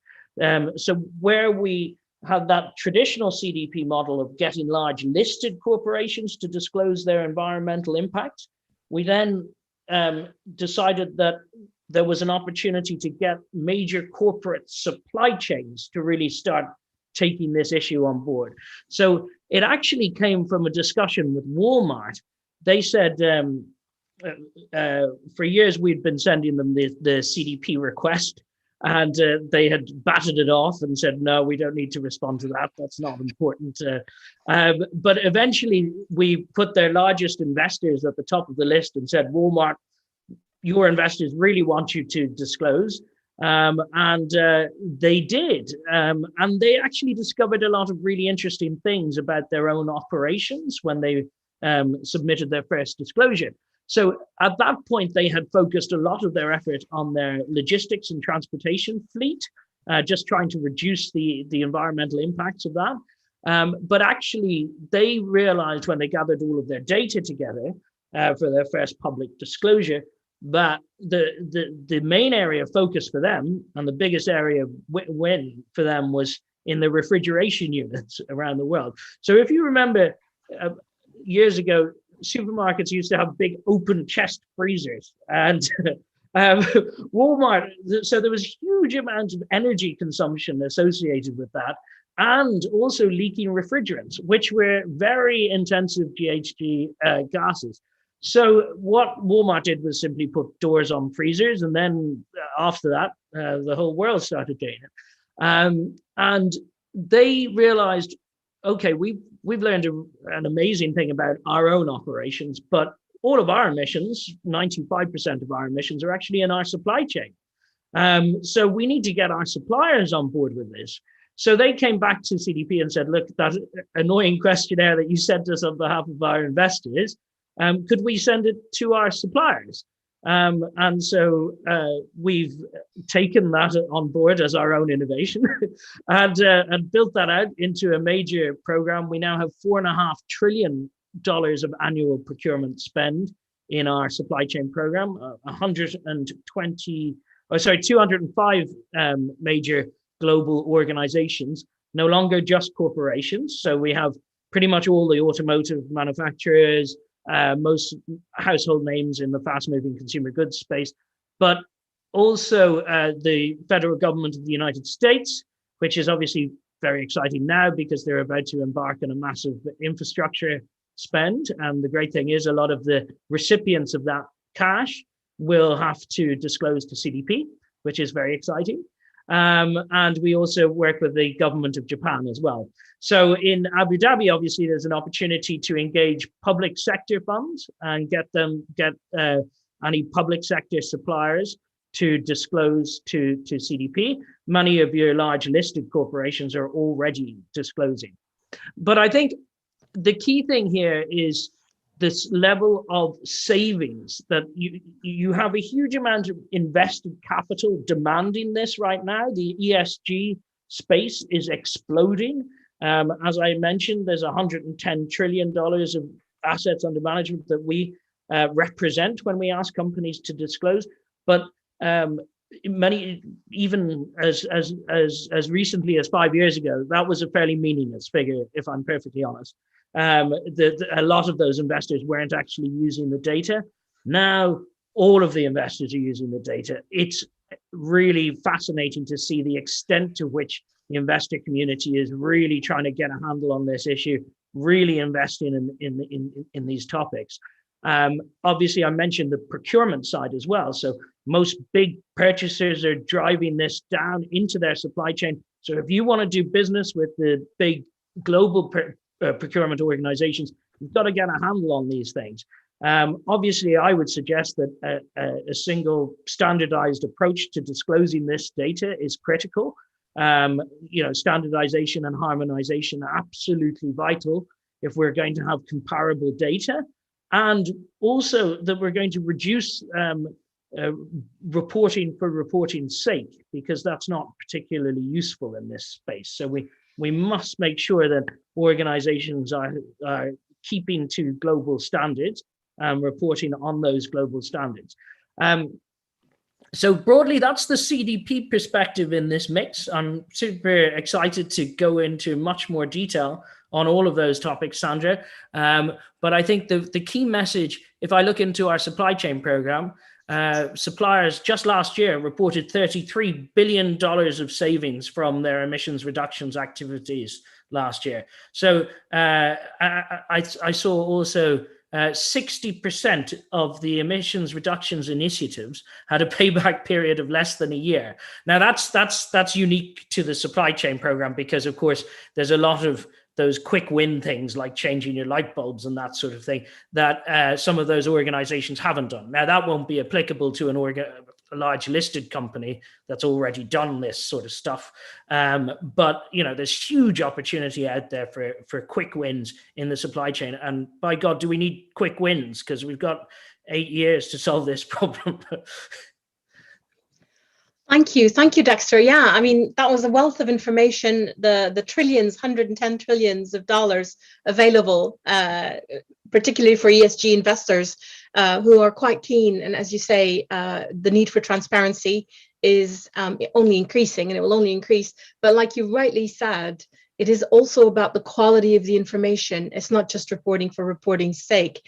And investors are becoming quite clever with that as well, and they can see through it. But thank you, and we will come back to you, of course. Raji, if I may invite you to join our discussion, can you tell us a little bit about the role of the government and the private sectors in this, and what are the opportunities for the private sector to take the lead from your perspective in Aramex's? Sure, thank you. And I'll just carry on from what Dexter mentioned, especially on the investor side. All these ranking agencies that are sitting around the world now are bombarding us every week, maybe, with requests from investors to see our ESG performance, to see our plans, and where are we going to. On the other side, and on the government's role, and as what we noticed in the past 2-3 weeks after the COP26, we saw UAE government, Saudi government committing to a very, very high level of being carbon zero, cutting emissions all over. And this is definitely going to be reflected on the private sector very soon.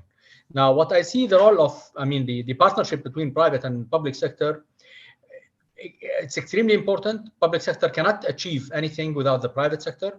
What we'll need maybe here is a stick and a carrot. So you do, you get this. You don't do, then you don't get this. And the stick doesn't need to be direct, fine.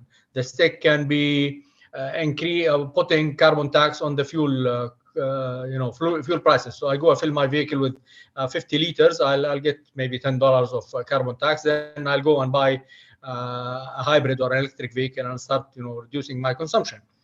The other side is basically, with all these major plans that are coming out, the public sector should show the private sector the way that they want to achieve that. So for me, as a public shareholding company in the UAE, I need to know, even though it's becoming clearer now, what is the government going to do? So in my plans, for example, I want to shift all my vehicles to electric by 2025, 2026. So is the regulation going to adapt that? Are we going to have factories that are manufacturing electric vans in UAE, for example, or in Saudi? So we need to align both sectors with the NGO sector as well, because the NGO is an extremely important player in this area. Would it be monitoring? Would it be facilitating the process? So the NGO sector and the private and the public sectors need to work together to help corporates to set their plans. Stock markets are extremely important in this area, and as you see, since last year, the stock markets in the UAE imposed on public shareholding companies to start reporting on sustainability. They gave a grace period of 1 year, but I know from next year this is coming. And the minute I need to report on sustainability, then I need to do some sustainability to be able to report on. So this forces indirectly companies to start getting engaged in the process. So, and the other thing is, unfortunately, what we faced during the pandemic and the shortage of the semiconductors and the microchips and the stoppage of production of inverters that are used for solar, for electric vehicles, forget the mobile phones and the fancy things that are coming out there. But for me, and I had a plan to have 150 electric vans in the streets of UAE and Saudi by end of this year. I couldn't put one because manufacturers couldn't deliver. So that's also triggers maybe a change in the business models of manufacturing. So if the manufacturer is sitting in China and they produce 3, 4, 5 million vehicles every year out of China, I would just get a small factory to UAE and look at how just fulfilling the local market's needs. And this is between investors, regulators, and private sector as well. So this is how I can see the relationship. It's a one coherent sphere that everybody need to interact, and also not to forget the employees of the private sector as well, because there is a huge commuting. There is, if you teach people how put your AC on 23, not on 19 or 18, make sure that if you are living in a country where you have, central heating, don't put the curtain above. And small things also can add big value as we go. Yesterday, I don't want to brag, I had a meeting in Emirates Airlines, and then I had a meeting at Expo. I took the metro to Emirates Airlines, then I took the metro back to the Expo, and I came back. I didn't move my car. This saved me, from a money point of view, maybe 30, 40 dirhams. From Salik, 30, 40, other 40 dirhams, and I didn't need to go and find parking somewhere. So it's also behavior. So the whole thing needs to be looked at as one thing and not, separate things that everybody is adapting. Thank you. Thank you, Raji. That was very, very informative. And it's really good to have the local perspective and the regional perspective from yourself. You talked a little bit about the new regulation that's going to require companies to talk and write and disclose on their sustainability work. And also Dexter talked about the companies that are disclosing and the need for the quality of the information to be relevant. I'm just going to elaborate on that and ask you to share with us a little bit about the risk of greenwashing in here. How do you see that, and how does the board of a company have a role to play here? Okay, well, we started reporting in 2006. That was our first integrated, our first sustainability report. And then 2010, we started issuing an integrated report. And since day one, I have one of the big 5 companies auditors come and audit my data and my reports and make sure that I do not put anything that is reflecting greenwash there. For me, my report is not to present to the public. My report is a measurement tool for my performance. So in my report, you would see that I committed to 10 vehicles, I got 12, but I committed to 3 solar farms, I managed to do 1. And this shows the readers, whether would it be an investor or any other stakeholders, that yes, I'm committing, and nobody would kill me if I didn't get the second solar farm, because they know that either regulation is not there, money was not available, too many factors. So transparency is extremely important, but you need to have this measured and verified by a third party. Another verifier for me is my clients now. My clients send auditors to my premises to see that I have a solar farm, to see that I have energy efficiency. So another third party is my client, because my client is a multinational who wants to report to France or to the US in his headquarters that my supply chain is cutting down its emissions. And also employees. You interview a young fresh graduate from university, and they are not asking about money anymore, and not just money, but they are asking you what is your plans, climate change mitigation, and all that stuff. So you see the pressure coming from different areas, not to mention the investors. I spent the past 2 months, maybe every week, 6 hours with one of the investors that is coming to the region here to just explain in deep details What are the plans? I needed to have a backup for that. So when I say electric vehicles, who are the potential suppliers? When do you expect to receive them and all that stuff? So the movement is going globally for all stakeholders and not one stakeholder. So I don't see a chance of greenwash unless you bribe the auditor to give you a certificate to say, yeah, these numbers are, figures are very good. Thank you, Raja. I think that's, a great level of information and detail that you've shared with us, and certainly across your multiple stakeholders and customers, if we will. So they are asking you for more information. They are asking for evidence, and they are sending auditors. I think that's a very powerful message, and this is only going to increase as we move forward. So thank you for sharing that. It's very, very useful information. I'd like to touch on the very big event we've just all witnessed, COP26. We've just had great updates from there, and perhaps some not so great updates. I think the hope was for much more to come out of it. But I'd like to turn to Craig, please, now. How do you see the outcomes from COP26 affecting the global consumption patterns, if at all?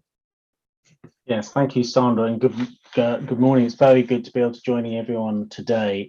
Great to be able to join this very important conference. It's very hard always to kind of give a verdict at the end of COPs and to kind of give a sense of how well they've done, because there's multiple different stories, and actually you can certainly talk about a glass half full and a glass half empty, and both will be true stories. Over the years, I've found it easiest to try and make sense of any climate COP by recognizing that there's essentially three different types of COPs going on at any one time. There's first of all the COP that happens where you have the kind of competition from world leaders to all compete about how much, in their rhetoric, they say how much they care about the planet. We certainly saw that at Glasgow, where we had everyone from President Biden to obviously Prime Minister Boris Johnson as the kind of host, to President Macron, to Prime Minister Trudeau of Canada, and so many other world leaders turning up and actually trying to compete how much they care about this and talk about how much how urgent the issue is and how important it is to try and make sure that we keep global temperature rises to 1.5 degrees. Now, it would be very easy to dismiss all that and talk about how there's a huge gulf between the rhetoric that we saw from world leaders there and the action that's being delivered.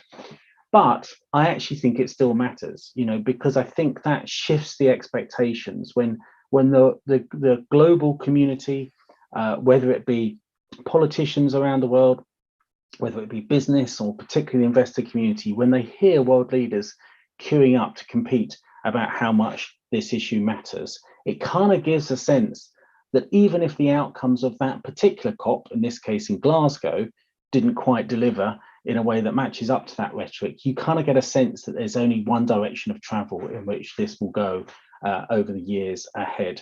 And so I think consumers and citizens would have also heard that. It definitely led to what I would call like a zeitgeist shift in where I think millions of people were on this issue around the world. I've often heard in the past citizens sort of say to me, members of the public say to me, well, actually, if climate change was so important, you'd expect our world leaders would be doing something about it. And sometimes, even the rhetoric from world leaders hasn't lived up to actually just how serious the story is with the science about how we've got to tackle it. I think now we're seeing a difference in that. We are actually seeing the rhetoric and the language from world leaders finally starting to match the urgency of the action we need to take. And it will take a while for the action to catch up. But, it is important that we kind of get that messaging there right from the start. So I think even that over time will come to affect, global consumption patterns. But then there's the next level of the COPs, and it is the kind of the bilateral, multilateral agreements that happen outside of the UN process, but nonetheless can still be very significant. So, for example, at the Glasgow COP, you had the bilateral agreement between the US and China. And if you sort of scrutinize it carefully, how much really hard detail is in there, and you could again dismiss it, how much detail in there, but it was still really significant that the US and China came together and said and absolutely committed that this decade they would be working together to deliver outcomes this decade to try and essentially keep 1.5 degrees alive. That's the two world's biggest polluters of greenhouse gases saying that they're going to do that. Again, you know, you could look at it with a glass half empty view and say, but there's so much further to go. But it was, I think, really significant those two countries came together. On top of that, of course, you have these agreements around coal, around methane, around forests, around cars and the moving to zero emission cars, even a commitment from some countries to go beyond oil and gas and to actually stop oil and gas exploration and production. All of these, I think, will matter over time. And yes, you will have some countries involved in those and some businesses aligned with those and others not. But if you look at the history of these COPs and how they've evolved over the last 10, 15, 20 years, actually what happens in the rhetoric in that first COP, that first level, then trickles down to make a difference over the next few years as to what happens in those multilateral agreements that involve some companies and some countries to change those consumption patterns. That makes a real difference. And then finally, that will trickle down ever so slowly, yes, but into what I would call the third COP, which is the kind of formal text where you have 196 countries come together to try and agree common text and common way forward. And because it's by consensus, of course, that moves really slowly. But nonetheless, it does move and it's significant. You know, the very fact that the text this time around talked about the need to sort of essentially phase out fossil fuels or phase down fossil fuels. There was a whole debate about that, whether the final language was phase out or phase down. But I mean, actually, the message to the investment world is still the same, that it's not necessarily a good place to put your investments long term. That the message is nonetheless, you know, from those, even from the formal text, is clear it's only one direction. So I think actually there is a very clear signal from the Glasgow COP in one sense or another that we are seeing, we're going to see big change over the years and decades ahead. And you know, actually that makes a big difference to where it's the smart money is on you know, long-term transition or even medium-term transition. And I do think actually the speed, the pace of change from future COPs is going to speed up. It is already, you know, of course, at the Paris COP in 2015, there was a promise to try and reach a certain ambition by this COP in Glasgow. And the fact that they've now agreed to come back and look at the commitments from countries again a year from now, and they'll probably do it the year after that, I think we will see progress on those COPs really speed up. And for the first time ever, I felt that there is an alignment now between countries that we really have to try and cut emissions at the speed that will allow us keeping to 1.5 degrees. So all that for me then translates into the broader dynamic about how we see demand for sustainable products developing. And again, what I've noticed over the last few decades is actually there's a clear sort of story that always involves around public demands, customer demands, investor demands for more sustainable products. And it starts with that focus on individual products. You know, in the 1990s, for example, there was a huge focus on how can we get more sustainable timber? Let's create a certification scheme for more sustainable timber. And so we had the Forest Stewardship Council, or there it might be more sustainable fish products and so on. So you create a Marine Stewardship Council for more sustainably for fish products. And then there's how we can get more sustainable cotton or more sustainable leather and so on. And you create a plethora of different sustainability initiatives. And that's all well and good, is that you start to see that kind of work through the system, more sustainable palm oil, for example. But I think very quickly what's also then evolved is a sense of that can get too confusing for the consumer. The idea that you'd expect the consumer to go into a store and be able to be up on the knowledge of every single product line and what leads to more sustainable products is clearly not going to be the way forward.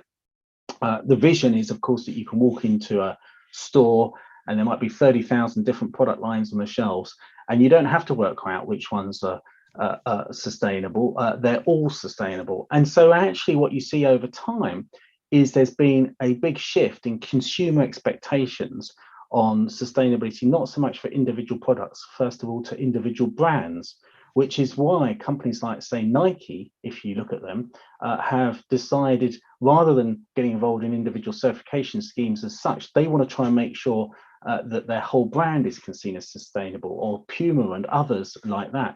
Take a company like Unilever, they will be involved also in many of these sustainability schemes, but actually it's kind of got to the point where they want to be able to say our whole company is committed to net zero, our whole company is committed to nature positive.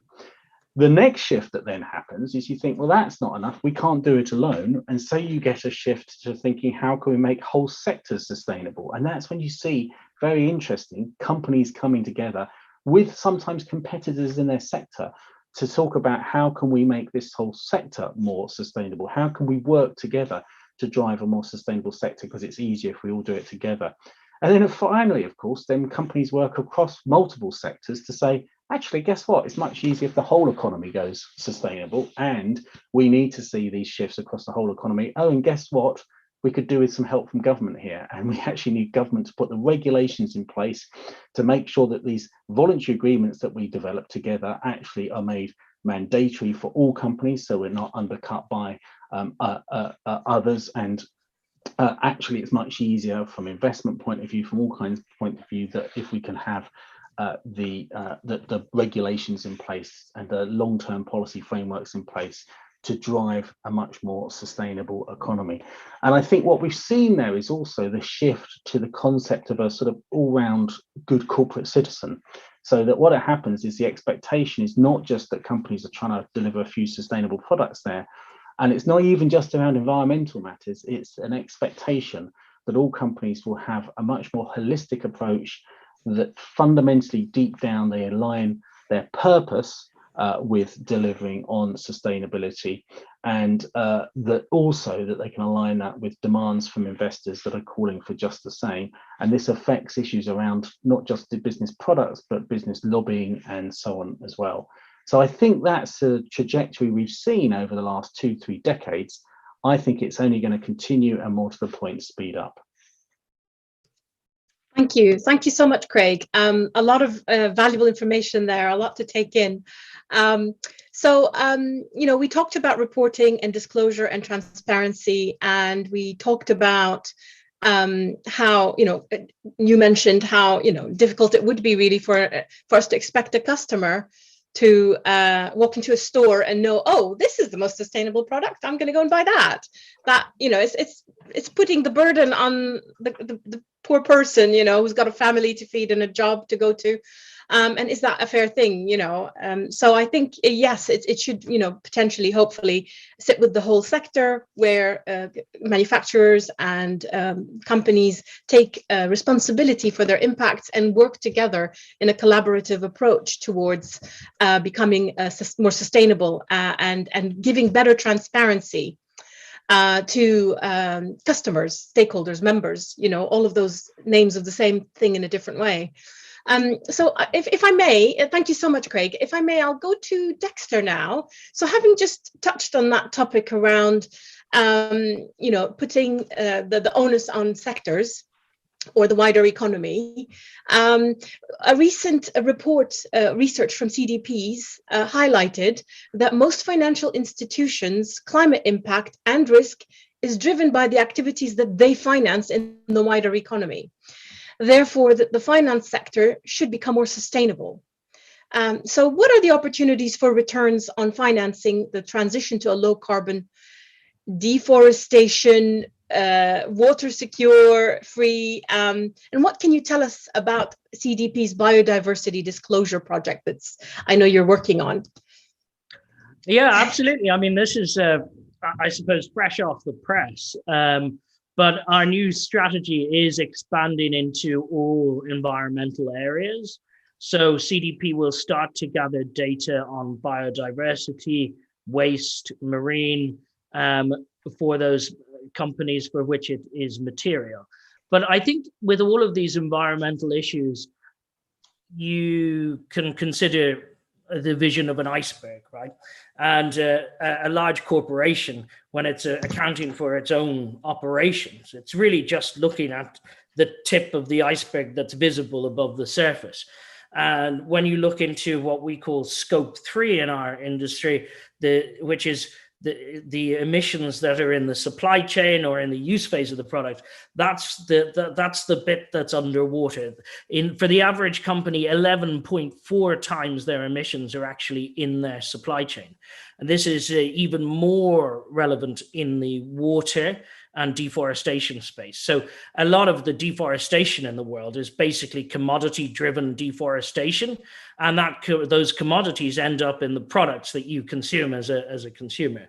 So it's not really the issue of how are Coca-Cola managing their direct emissions in their factories. It's how are they working with their suppliers to ensure that those emissions are reduced, and that environmental impact is reduced, and the water stewardship is in place. So that's the critical component for us, that you look beyond direct operations into the value chain. So there's a couple of key areas here. So a lot of the major global corporations that have been celebrating their massive reduction in emissions in recent years have in many ways effectively outsourced their emissions to their supply chain. And let's be quite clear about that. When we analyzed the investor disclosures to CDP back in 2012, we had the figure was 4 times the average company's emissions were in their supply chain. Now that will be partly because the data wasn't there, but that's jumped now to 11.4 times for the same sample. So you can see that there's a massive shift while these major global corporations are reporting significant reductions in their own operations, right? And that's across all environmental topics. And of course, now that so much production is in the supply chain, you now need to make sure that these companies have a way to work with the suppliers on innovation and development to ensure that the products that are getting into the hands of the consumers are lower impact. In the past, this may have been in the direct purview of one of these major corporations, but now, because they've outsourced so much of their manufacturing, they need to work very closely with their suppliers from the very point of innovation. So we've seen the development of some really interesting tools. So for example, L'Oreal have a fabulous tool called Spot. And the Spot tool basically uses fairly crude secondary data. It's obviously improving year on year as they get the more primary data. But basically they use that at the R&D stage when they're developing a new product. So if they want to put a little ribbon on the top of a perfume bottle or something like that, they'll know the environmental cost of that decision in general terms, because they have that calculator at that early stage. So they can weigh that up against their strategy. That's the type of thinking that we need to see across the board.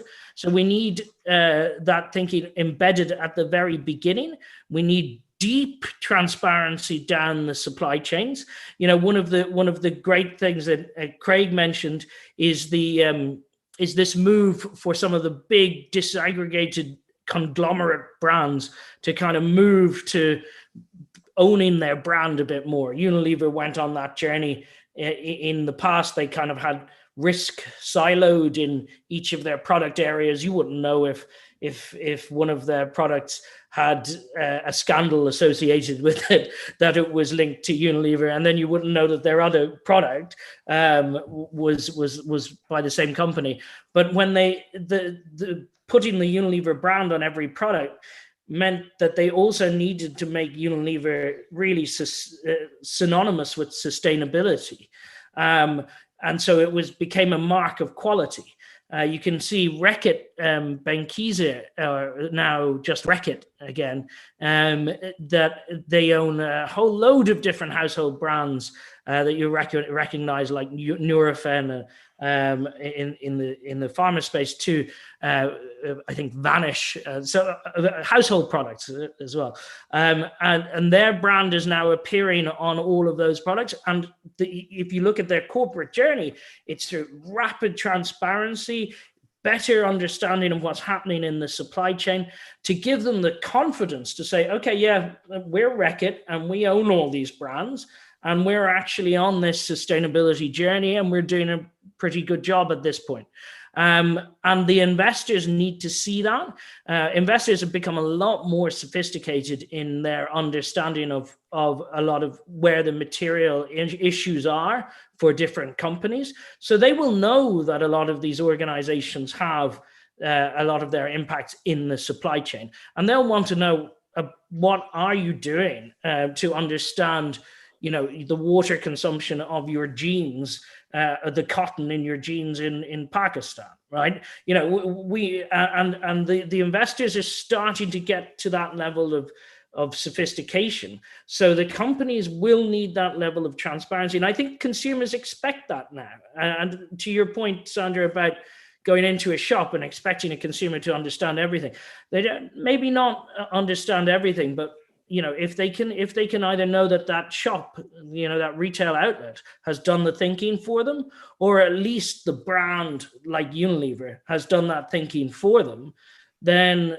that's where we need to move to quite quickly. And it's similarly in the investor space. You see with General Electric, the disaggregation of these vast conglomerates. We may see more of that as business models become more vertically integrated, and you have a kind of a clearer area of operation and clearer understanding of where the impacts are for those different parts of those organizations. Thank you, Dexter. That was a very comprehensive answer. I'm very grateful for it. Thank you for considering all of the aspects. I think you've taken us on a journey. You've talked about supply chains. That's making me think of asking Raji if he can share with us what he sees changing in the transport and logistics sector, looking into the near and long-term future around regulations, potentially, particularly in response to the net zero commitments, for example, made by the UAE and Saudi, as you mentioned earlier, Raji, and in response to climate risks as they are arising.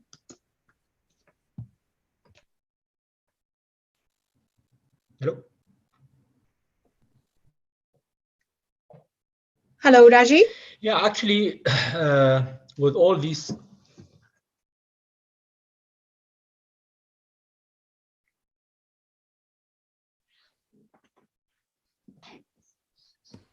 I think we've lost the connection there. Yes, possibly. Okay. Well, if Raji rejoins us, then, or if you can hear us, then we'll wait for you to answer. Otherwise, perhaps I can ask Craig as we wait. Craig, are you able to share with us any examples of companies that have actually championed sustainable services or products successfully? I know Dexter just touched on a few. Yes, I'm very happy to share sort of a range of examples, and I think it is worth thinking about a range of examples from very different sectors and different scale of companies to really understand, the difference there. I mean, a couple of examples I'll give first of all would be from the clothing apparel sector. We talked about, I mean, Dexter's already mentioned the whole kind of issue about jeans, for example. I mean, clothing that are so popular, worn all over the world, and yet, have quite a high environmental impact, not least through the consumption of water to make cotton, pesticides that are used in cotton manufacture, and many others. So you see quite a few sort of jeans manufacturers now, particularly the sort of premium high end, have for a while kind of distinguished themselves purely around the sustainability side of things. So you take quite a popular now, but still high end brand is Nudie Jeans, based in the Netherlands. And they, for example, make sure that all their jeans are made from organic cotton. But I think the thing that is really interesting with them is with them, if you buy a pair, if ever they need repair at any time in their life, there's a lifetime guarantee that you can always take them back to the manufacturer, the company, and they will fix them for free. Patagonia is another company that's done this, of the sort of worldwide clothing manufacturer for outdoors equipment clothing. Again, their products at any point in their life, you can take them back to their company and they will fix them, repair them for free, which obviously gives them a much longer life. Now, I mean, that's a very interesting kind of model. Both of those, I would say, are quite high-end products and more at the expensive premium end of the market. But nonetheless, it's interesting that it is so fundamental to their brand that they offer that kind of sustainability offer, as it were. If we move along, you then think that lots of the global retailers have incorporated this to a greater or lesser extent. I mean, in the UK, for example, what's very well known is Marks and Spencer, which is sort of seen as, one of the big sort of historic bits of the UK retail sector.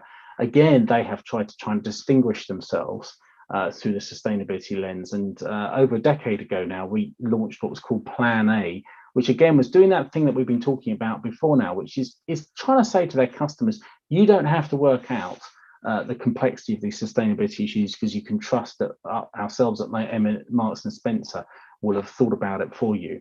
And that's been a very important kind of distinguishing factor for them. But in fairness, you take a company like Walmart, again, M&S, you could say, Marks and Spencer is sort of at the higher end, the slightly more premium end of the retail market in, say, the UK. Walmart is definitely not. Walmart would not consider itself to be a premium retailer, and quite the opposite, really. And yet they've also made really clear commitments around trying to address sustainability issues. And I think the original thinking was there, is it shouldn't be that more sustainable products are only available to people on higher incomes.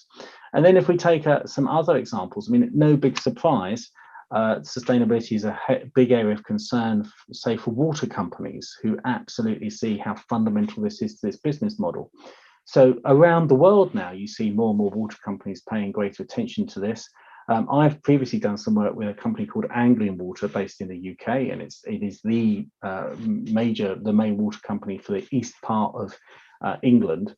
And what I think is very interesting about what Anglian Water has done is they've ingrained this into their kind of social purpose. They've actually become registered as a B Corporation. And for a B Corporation, they're pretty a large example of a B Corporation, which means that they have registered both, fundamentally, and recognized that, sustainability is ingrained into their process. And they've actually changed their legal articles of association to make it clear that it's hardwired in as their social purpose. But also to kind of show that it's not just those kind of obvious companies from the retail sector and clothing. One company that I've done an interesting dance with through my career would be the aviation sector, and in particular Heathrow Airport. I've done a lot of campaigning in my career to really challenge Heathrow head on. I led the legal challenge in the UK courts against a third runway at Heathrow. But I have a very interesting relationship with the chief executive of Heathrow. I challenge him regularly, time and again, but we also sit down and have some interesting conversations about how on earth can you make an airport like Heathrow more sustainable long term. And, interesting enough, to their credit, Heathrow has been really pushing to make sure that the aviation sector globally is signed up to net zero targets. And just to, as I was saying before, Heathrow and some other parts of the aviation sector are now calling strongly for governments to mandate and regulate the aviation sector to make sure it sticks to net zero targets. So I think what's interesting is ranging from everything from what you might expect, high-end premium jeans or something, but actually even through to the aviation sector now, you're seeing some companies in each sector kind of get it and indeed recognize the need for that range of kind of consumer-driven demands, but also regulation at the other end to really drive the transformational change that's needed. Thank you very much, Craig. And you know, you've dovetailed fantastically back into transport and logistics by talking about the challenges of making aviation sustainable, particularly you know, one of the size of Heathrow Airport. And I can see Raji's back with us now, so I'm glad that we were able to patch you back in, Raji. Would you please share with us, Raji, from your perspective? What do you see changing in the transport and logistics sector, given net zero commitments and obvious climate risks?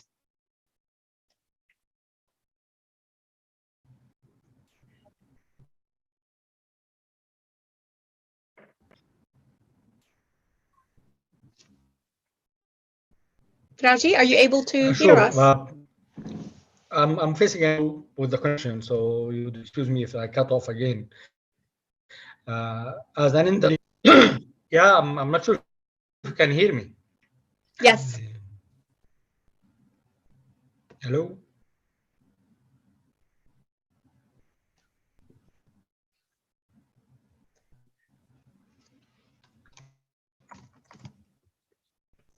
Okay, it seems to be playing up again.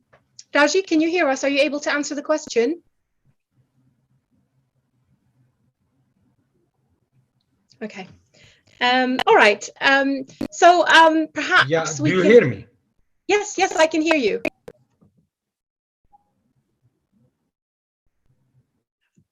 All right. So I'm facing a problem with the apologize. connection. I don't know why I shifted the wireless connectors to 3 times.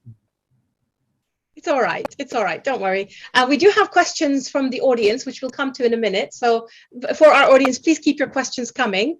But we'll do a little bit of a deep dive into a topic now, which is from each one of you, I'd really like to hear your thoughts, and from your own perspective and point of view, what do you think is useful sustainability information for stakeholders, members, investors, customers, and how can this information be made available? Dexter, perhaps we can start with you. Yeah, I mean, I have a very clear and utterly biased opinion on this, because I come from CDP and represent all of those institutional signatory investors that I mentioned.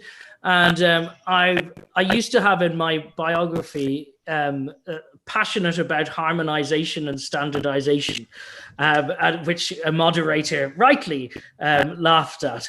But I actually am very passionate about it, because I see too often in the sustainability space a plethora of different reporting requirements and different questionnaires and different requests, pretty much asking the same for the same information in different ways, and it's not it's not viable long term. It's not useful for the investor community long term. It's not decision useful information. So I think we do need to harmonize around key standards very quickly, and I think one of the things that we've been doing, and we've been trying to be super flexible about this as an NGO, a not-for-profit organization, we've been trying to ensure that the other organizations collecting data in this space are at least aligned to the questions that we ask at CDP, if not just using the data that we already collect. So we do push our information out into the wider system, which is really important. And you know, we are, if there's anybody here that is interested in that, I'm very happy to speak to them. But we're always open to discussing how we can set up those sort of data exchanges with other organizations that collect this data. I remember I was on a bus in Taiwan many years ago, and I was sitting beside somebody, we were talking, what do you do? And he said, oh, I send a questionnaire to companies and we get them to disclose data on their environmental topics. And I was like, well, that's what I do. And we should work together. And it was that was the DJSI, essentially. So that was the start of the Dow Jones Sustainability Indexes and CDP collaborating to ensure that at least on energy and carbon, that we were asking the same questions. So that sort of work is absolutely crucial. And I can only advocate that we move towards more standardization, more harmonization in this space, so that everybody, buyers, investors, and governments, because of course now we're seeing the move into mandatory reporting, and the unique thing about governments, they like to kind of reinvent the wheel a little bit in some cases. So we have probably one of the biggest changes to corporate reporting since the 1930s, which is the development of IFRS and the move of CDSB to create ISSB, which is a big change in corporate reporting standards. And that's going to be super exciting, but that will bring a huge degree of standardization to that space. At the same time, however, we've got EFRAG, the EU reporting initiative, working on corporate reporting at that level. Luckily, at CDP, we're involved in both. So that's helpful that we can kind of align our frameworks. So if you're responding to CDP, you will remain in broad alignment with both reporting standards. But it's a difficult challenge. It's a challenge for us in our space, that issue of potential duplication of reporting. And I think it's something we need to get a handle on very quickly. Thank you, Dexter. Raji, can we hear from you? Can you please share with us yes. what is useful sustainability information? I had issues connecting from the laptop, so I'm connecting from the mobile. Thank you. Yeah, actually, the supply chain is major for us. I control my scope 1 and 2 emissions. I do not control my scope 3 emissions because I'm a very light asset-based company, and the airlines and sea lines are the ones who are controlling that scope. So, and my impact and my influence on them is not that big because these are huge elephants that you need to deal with. What we did in that respect, and before even regulations are coming, we started talking to airlines. We just signed with the Air France KLM last month the Sustainable Aviation Fuel initiative with them. We know that this is not the solution for the future, but this is what's available right now. We move shipments on different transportation modes to reduce emissions. We also look at some innovative solutions, on the land freight in the Gulf states here. We are experimenting now with Euro 6 trucks. We are experimenting with 2 trailers on 1 engine, so we reduce 50% of emissions because you are running the same truck, but it has the 2 containers running over there. So all these things we are testing with. Regulations are not that easy, so it takes sometimes take time to realize that and move forward. But it is too tough on the supply chain, especially on the upper side where you do not control your major suppliers. On the downstream and on the smaller suppliers, our code of conduct is mandatory for everybody to abide by. We partner with the smaller suppliers to support them in cutting down their emissions and reporting, as well as with the bigger suppliers. So that is what we do. On regulation level, it's coming, whether we like it or not. Carbon tax is going to show up very soon in all airlines. I know I'm in talk with the 5 largest airlines in the region here, and all of them are looking at offsetting for passengers at least.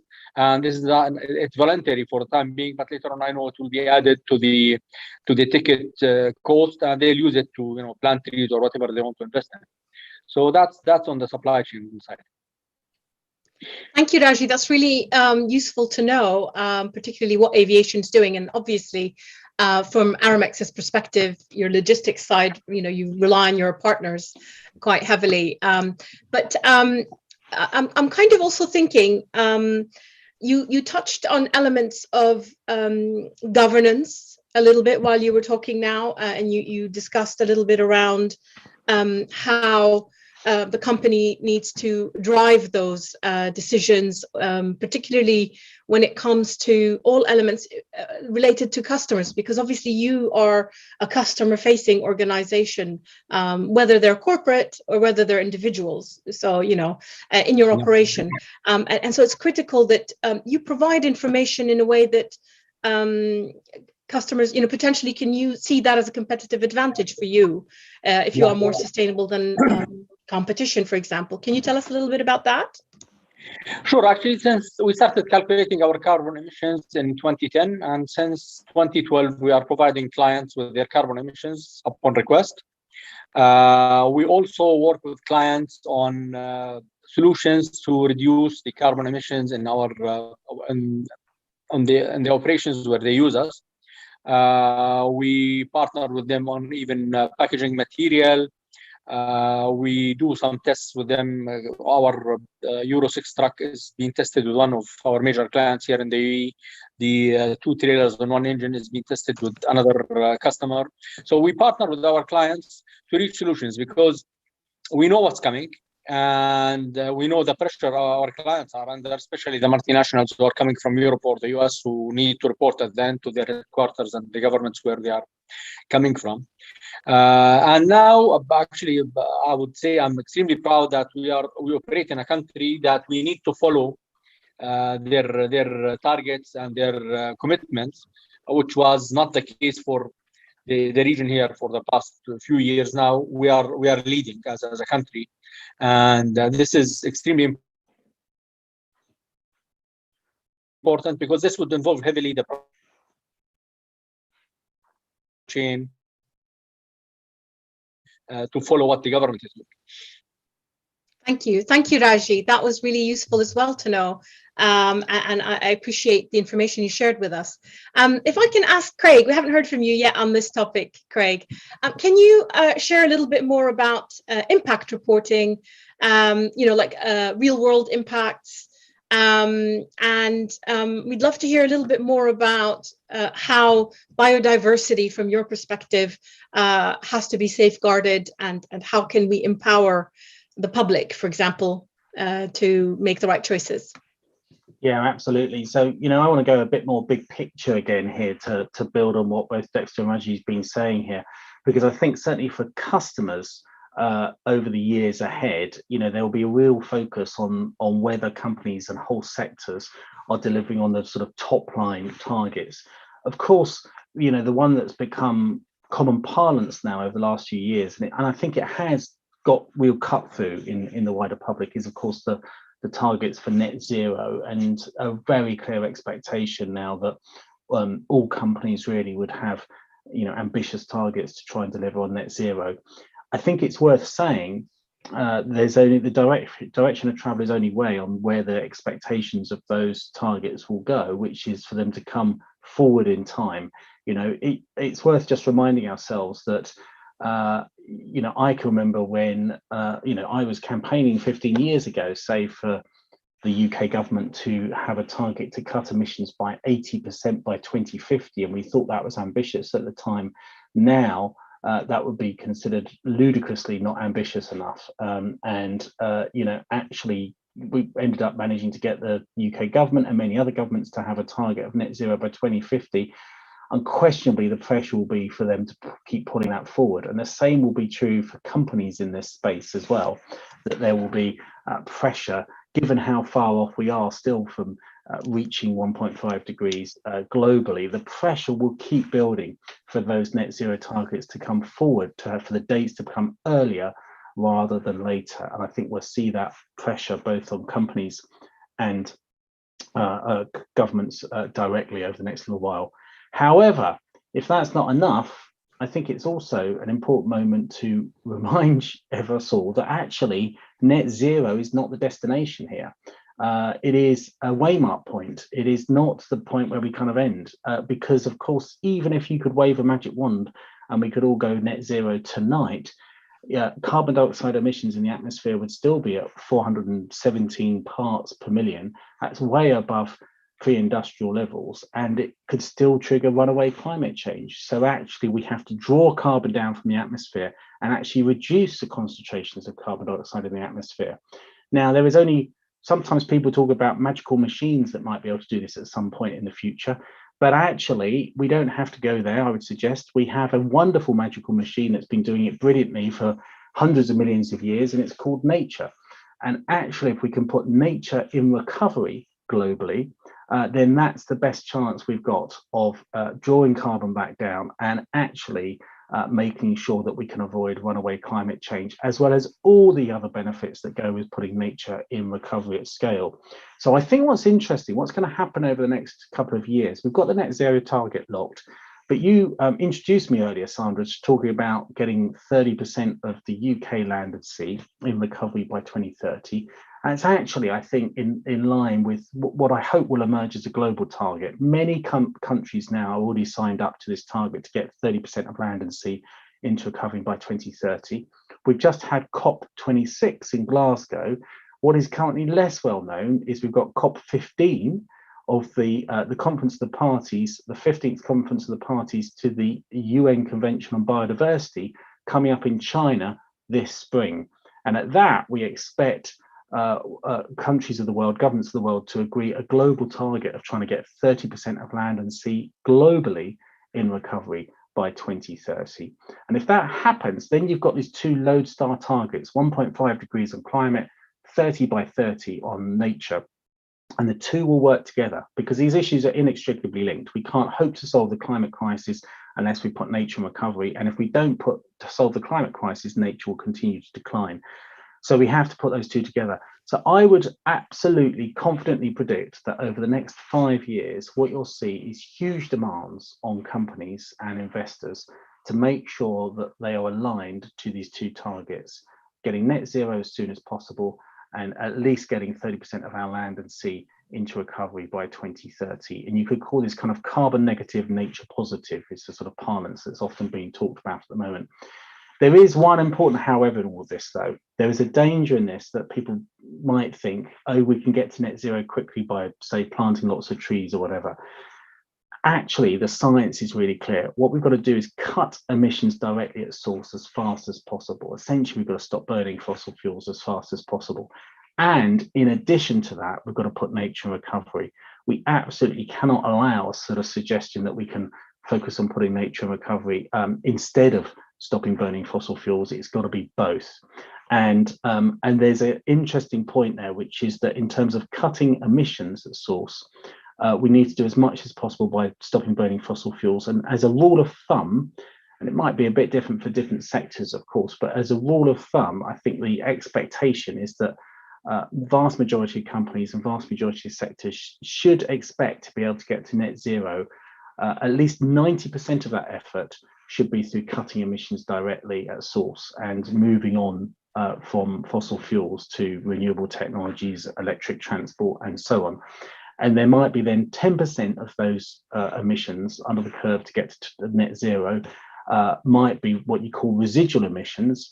And maybe, you know, that can be linked through to efforts to put nature into recovery and so on for the short term.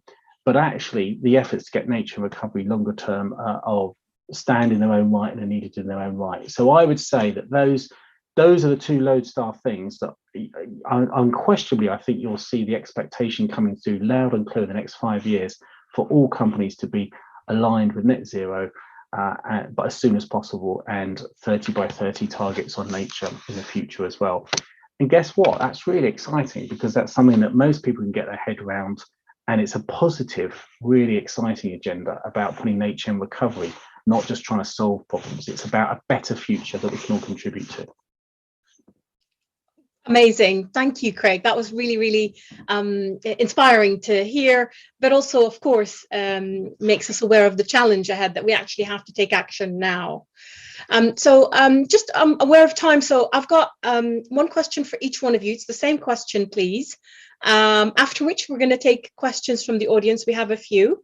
If I may, I'll come back to you, Craig, again, and then I'll come to Dexter and Raji. What single action do you each one of you, so Craig, what single action do you think will deliver the biggest progress in the Gulf region, please?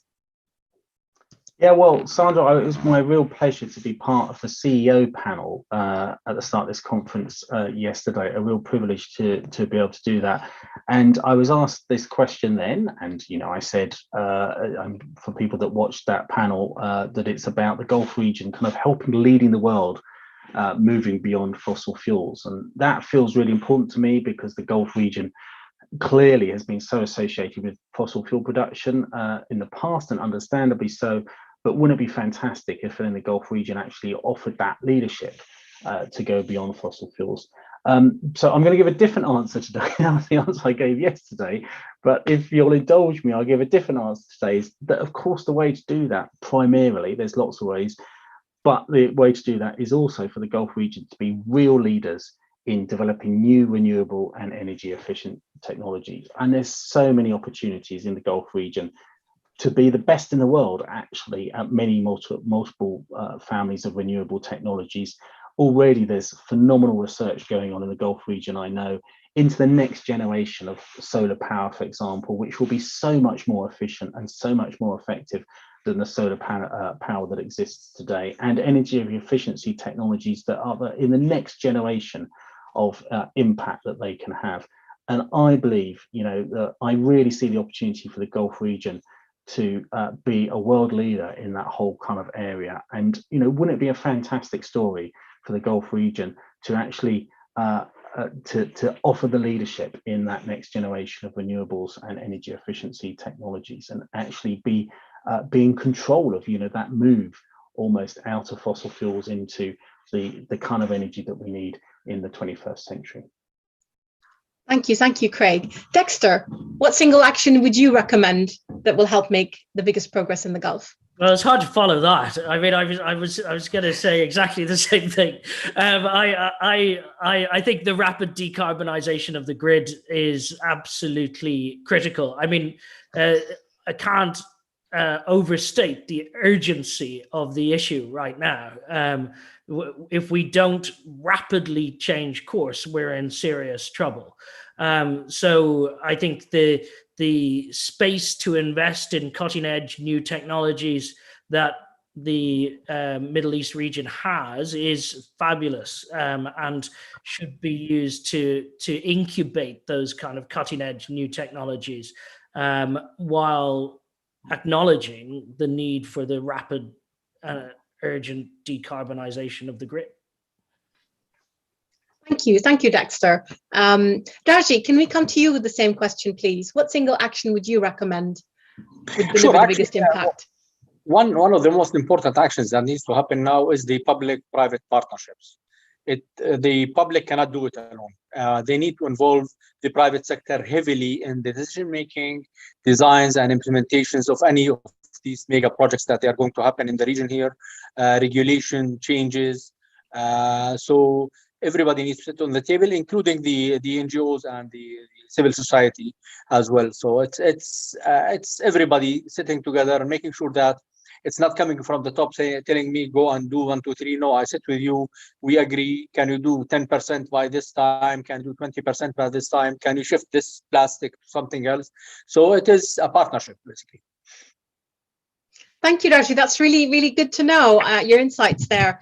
I mean, for example, this platform today, this forum hosted by the Environment Agency of Abu Dhabi and the Abu Dhabi Sustainability Group, and generously sponsored by Dolphin Energy and Etihad Airways.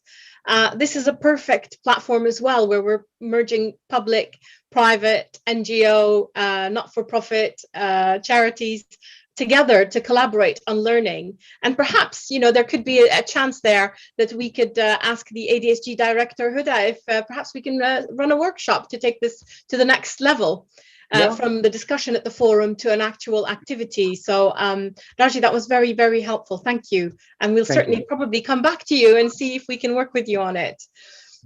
Thank you all for answering all those questions. We now are going to take questions from the audience. The first question is to you, Raji. So we're going to come back to you. The question, so you'll bear with me, it's a slightly long one. We would like to know how you, Raji, at Aramex, are upskilling your fellow non-sustainability C-suite leaders. In the company? Yes. Well, to start with, just let me tell you that my sustainability team is only 3 people. So for that, everybody in Aramex is a sustainability officer. It's not a responsibility of a team. It's a responsibility of everybody, starting from the board, going down to everybody that sits on the ground and do the job. Our role as a team is to help design projects, define targets, and then people on the ground would implement. So for us, it was very easy. And for me now, if I go to, I sit on the management team of the company. So if I go to my CEO and tell him I want to do a solar farm in X country, he will not argue with me for 2 seconds, because he knows the impact of that, and he understands that this is essentially important for environment, and as well the financial impact that is going to happen there. So basically involving everybody in the company into this, and not making it a job of a team that, well, it's not my responsibility, it's the sustainability team to do. When we report, every section of the report is handled by the process owner. I don't interfere at all in what they are reporting. My team's job is to look at the carbon emissions and at a few other sustainability related issues in the integrated report. The rest of the report is handled by the process owners, and they know it's their job, and they make sure that they have key non-financial targets to look at and deliver at the end of the year. Thank you, Raji. So it sounds like you have really good governance internally, where each department and individual employee are empowered to do their job to the best of their ability and to flag issues if they see things that are wrong. So I think that's a really good practical advice in terms of how you make it really happen in an organization. It's around behavior, it's around values within the company, and how you actually live those.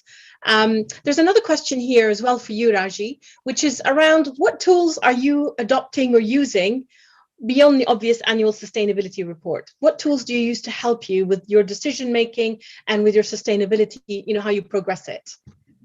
Well, we look at sustainability from a stakeholder perspective. So we have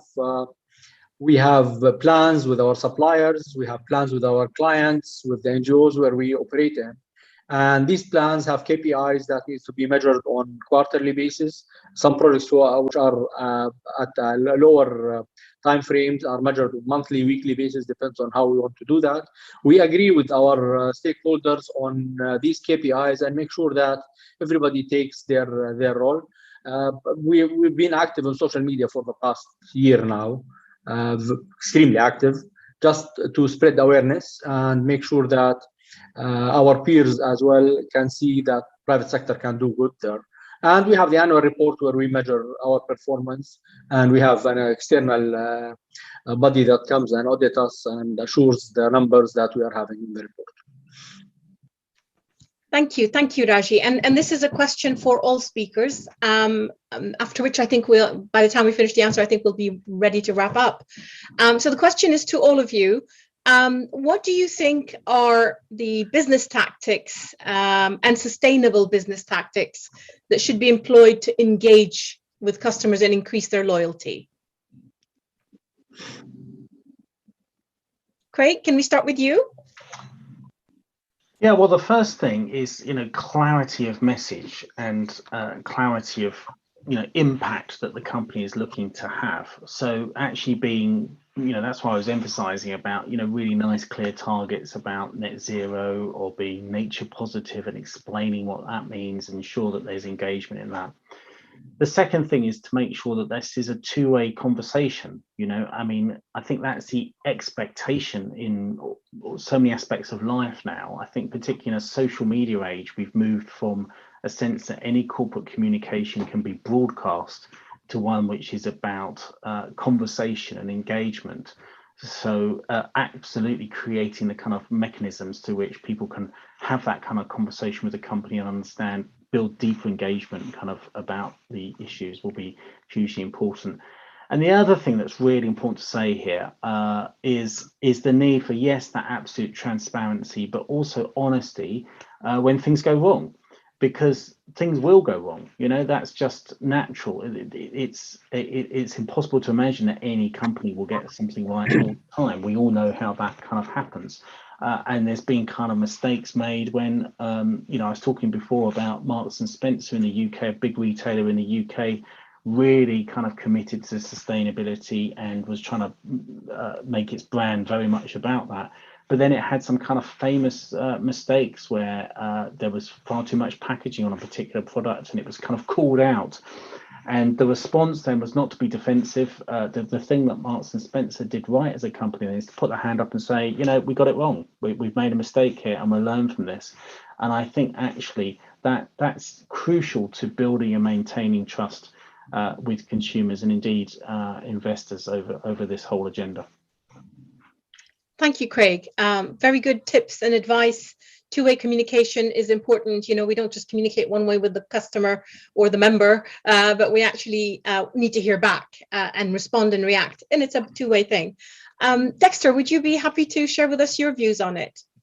Yeah, I think given the urgency of the situation, I think we need to move quite rapidly into a space of choice editing, or so that the consumer isn't bamboozled with too many different standards, too many different approaches, that you don't have hordes of zombies in supermarkets looking at 7 or 8 different packets trying to work out what the sustainability metrics mean. I think that we need rapid systemic change. So I think choice editing is going to have to take a significant part of that. So the what's on the shelves in the supermarkets needs to change, and change pretty quickly. And I think that involves, puts a lot of pressure on corporate procurement departments, puts a lot of pressure on R&D. And I think in the investor community, all these trillions sloshing around in the ESG space needs to reward that activity now. So if you are spending the money on building that systemic change into your organization, you need to be rewarded by the market. And I think it's there. I think the cash is there. Certainly, I see the investor community really starting to try and understand this issue. And there is money flowing towards new innovations. So I think if companies can tell that story effectively to the investor community, the story of their transition, then I think they will be rewarded. Thank you, Dexter. Yes, I think that's also very valuable, and to look at it from a higher level. But I'd like to now ask Raji this question. So Raji, from your experience, and obviously you are very much at the coalface here, you deal with customers, Aramex, you know, the customers at the heart of what you do. So what tactics and strategies do you deploy around engagement on sustainability and keeping your customers loyal to you? Well, actually, as we speak now, we are running a stakeholder engagement session. I'm in a hotel now, so I took one room to just join this call. And we have our 15 largest clients from the region here. We have 5 airlines, we have the customs, we have everybody that we think would add value to our sustainability processes, commitments. Every year we do at least 3 or 4 such sessions where we have the main stakeholders to help us build the plans, to help us enhance on our reporting, to help us involve them in what they need. And you discover a lot when you sit with these people, interact with them on that level. They would give you things that they were thinking not doable, or they think that, yeah, they are doable. Somebody will come and ask you, when are you going to start drone deliveries? Okay, that's great, but this requires a lot of legislations and technical issues to be implemented in any city like Dubai or anywhere, any big city in the region here. And some of them would come and say, I want you to cut my emissions to that city by 50%, or otherwise I'll shift to a different transportation mode.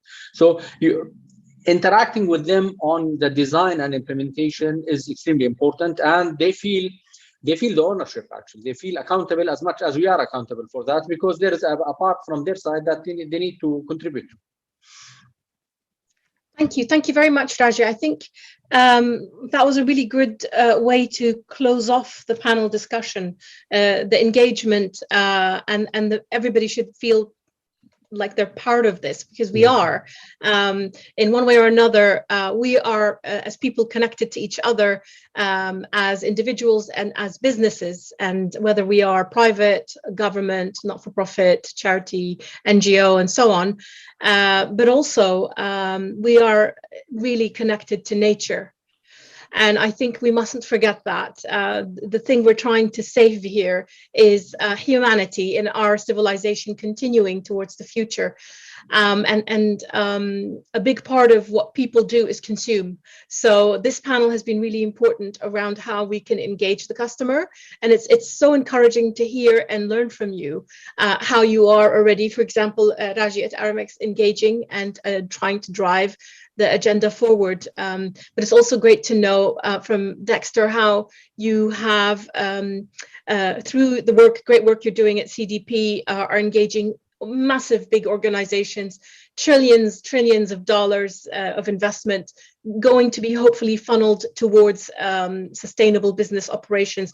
That's what we need. And Craig, you've given us a tremendous insight around the strategic big picture, but you've also told us about the level of details and how we need to all have the courage of the power of our convictions, and that we all have an obligation to do the right thing.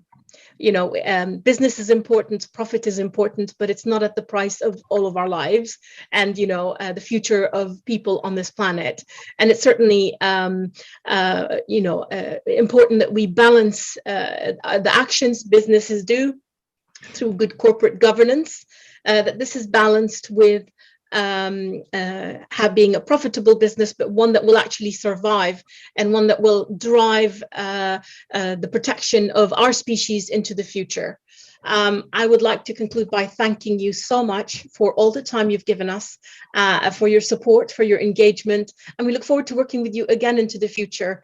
And delighted to close this part of the panel by thanking our audience for your engagement and questions, and thanking the whole team who helped to organize and set up the event, whether it's the technical team or the content team or the fantastic team at the ADSG and at the Environment Agency Abu Dhabi. And a big thank you to our sponsors.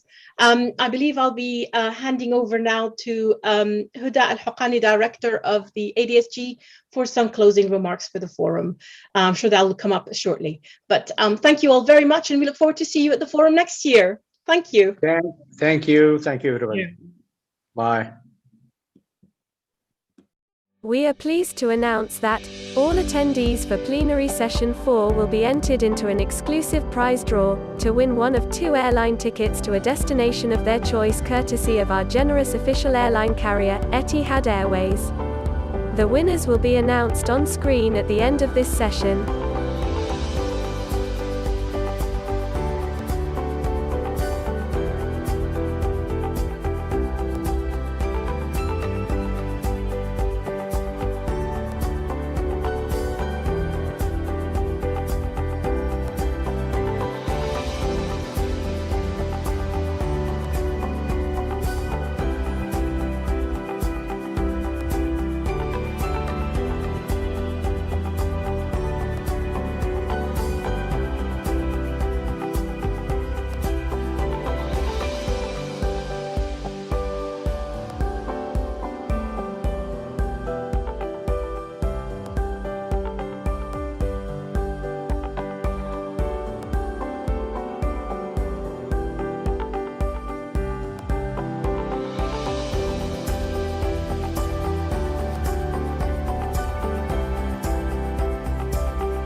As we close this year's Abu Dhabi Sustainable Business Leadership Forum, I would like to reflect on some of the key themes that have underpinned the discussion of the past 2 days.